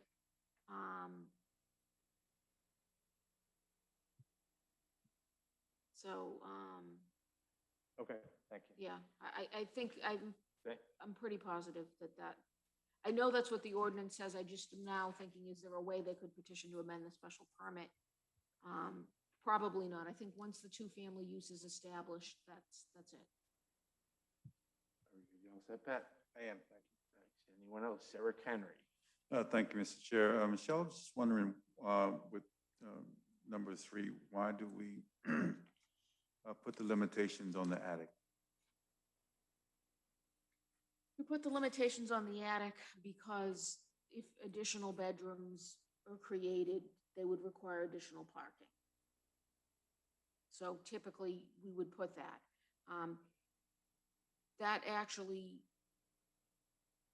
That condition is a sort of carryover from the original decision when you allowed the conversion. And that was, again, just so that you would know how many bedrooms would be in the unit, how much parking would be required, and things like that, so. Okay, thank you. Any other questions? I mean, you can, if you want to eliminate that, you could just, yeah. No, I think it's valuable to have, because it's still only a 6,000 square foot lot. And we can't have multiple bedrooms creeping into the attic or the basement. You know, I mean, typically, I am not in favor of these infillings. I think it poses a potential threat to the city for this type of thing. This one I view as a bit different. It's only a 1-bedroom unit. It's replacing the commercial use. So it's not asking to be a 2-family and retain the commercial use. It's replacing the commercial use. And I think it has the parking, and if it replaces the bituminous asphalt in the back with grass like it was when we originally heard it in 2016, I think it's a better impact for the neighborhood. Eric Henry. Just want to also say, I mean, I understand what you're saying perfectly, and being able to open up that space. But I'm also looking, toward this inclusionary zoning and things of this nature. And I think that, probably as you're alluding to, we're going to see probably a bit more of these sort of things coming before us. And with that, I'll yield. Thank you. Anyone else have any comments? If there's no comments, is there a motion? Henry Susi. I make a motion that we grant the special permit with conditions. Henry's made a motion, recommendation of staff with conditions. Ken Antonucci. I'll second. Ken second. Yes.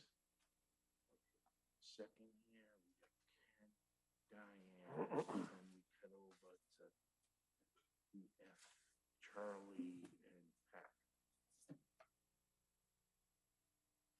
Okay, go ahead. Ken Antonucci, Yes. Diane Shuha, Yes. Charles Ferguson, Yes. Patrick Fitzgerald, Yes. Risa Gray, Yes. Patrick Hayes, Yes. Eric Henry, Yes. Henry Susi, Yes. Chuck Oven. Yes, petition's been granted with those conditions. Thank you very much. Thank you. Good luck with it. Thanks. Have a good night, everyone. Good night. Okay, next item on the agenda is, We do have, don't we have two approval not required? just one, the person that's been on, Kyle Zoo, he was the petitioner for 47 Francis, and I'm not sure if he heard the announcement about Okay, tabling. Three um, over. So I don't know if you want to announce that again. I did in between, but I Okay. will announce it again. 47 Francis Street has been tabled. The petition needs to go to the Historical Commission before it would be rightfully in front of the Planning Board. So at the beginning of the meeting, we tabled that, and that will be heard after it goes through and satisfies the requirements of the Historical Commission. Thank you, sir. Very good, thank you. Okay, where's my, yeah. Where's my agenda?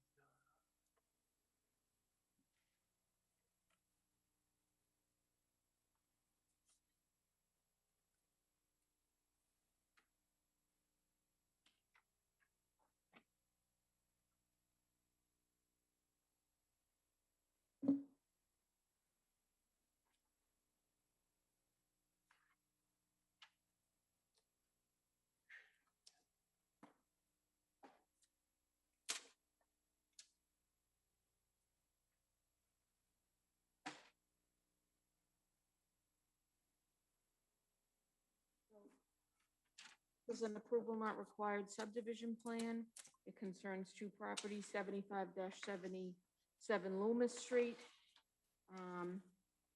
which has an existing lot area of 74,945 square feet. The proposal is to reconfigure the lot lines between that lot and the lot known as 165 Elwell Street. That lot currently has 7,500 square feet. So under the proposal, 10,934 square feet of 7577 Loomis will be transferred over to 165 Elwell. So the resulting lot at 165 Elwell will have 18,434 square feet of land area. Both the lots currently have the required frontage, and after this proposed reconfiguring of lot lines, both lots will still have the required frontage. So it's properly before you as an approval not required subdivision plan. So I would recommend that you endorse it. Anyone have any questions? Comments? Is there a motion? Eric Henry. We approve this approval not required. Okay, Eric's made a motion to approve the Approval not required at 165 Elwell Street. Is there a second? Ken Antonucci. I'll second. Ken Antonucci seconds it. All those in favor say aye.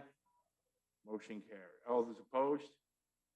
None opposed, motion carries.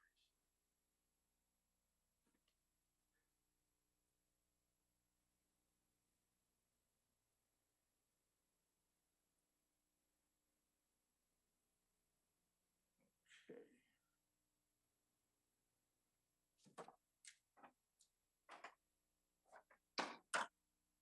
Or you can sign it afterwards, or? You want to sign it with Sharpie?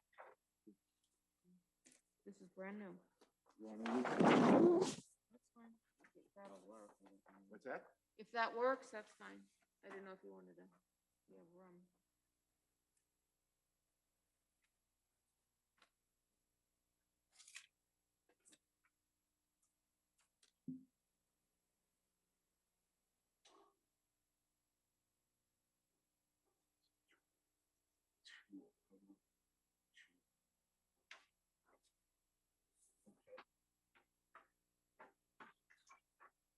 Is that it? We don't have anything to mess with for the other?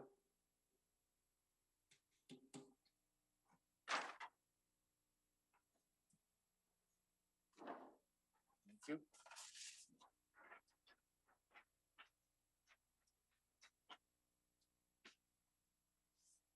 Next item on the agenda, Community Preservation Committee.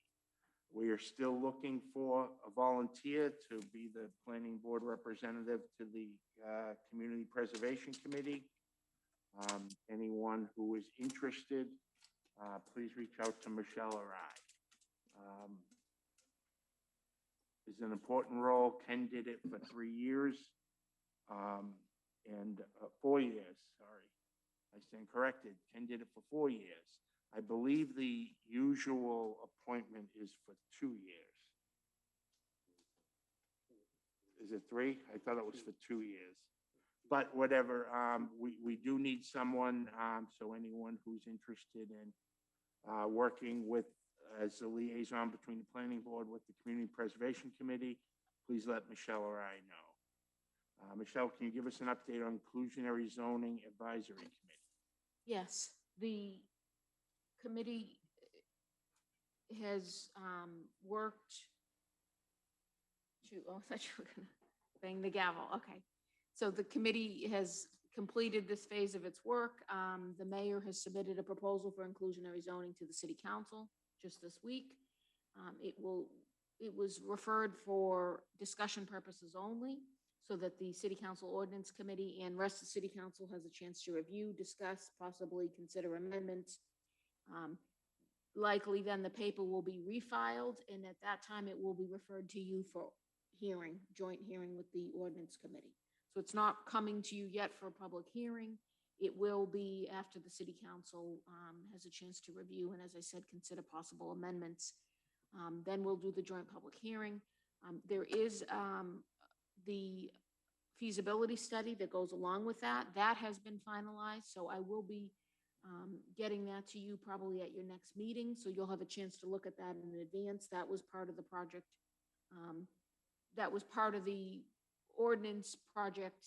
We did the study to determine feasibility. So basically the feasibility study helped guide us with what numbers and some of the standards in the ordinance that's being proposed. So Linda's working on binding those copies up for you, so we'll be giving you your own copy of that.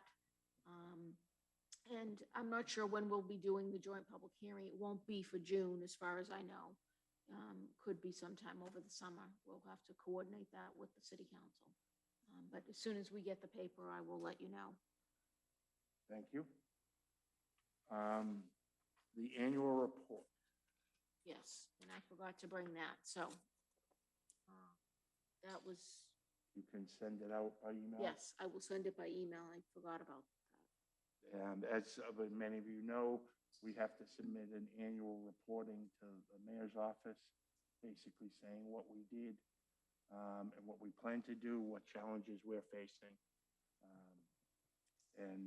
We submitted that 28th of April. And Michelle will share it with you. This week, she'll email it out to you. The next meeting is June 9th. If anyone is unable to make it, please let Michelle know as soon as possible. Thank you to Risa and Charlie for filling in for Eric McCush and Tawadage, Gabriselassie. Appreciate you guys being flexible and making yourselves available to help us out. It's always better when we have 9 people voting on it, and your flexibility is key to that. No one has anything else. Is there a motion to adjourn? Diane's made a motion to adjourn, seconded by Ken Antonucci, and all those in favor say aye. Opposed? Motion carries. Thank you.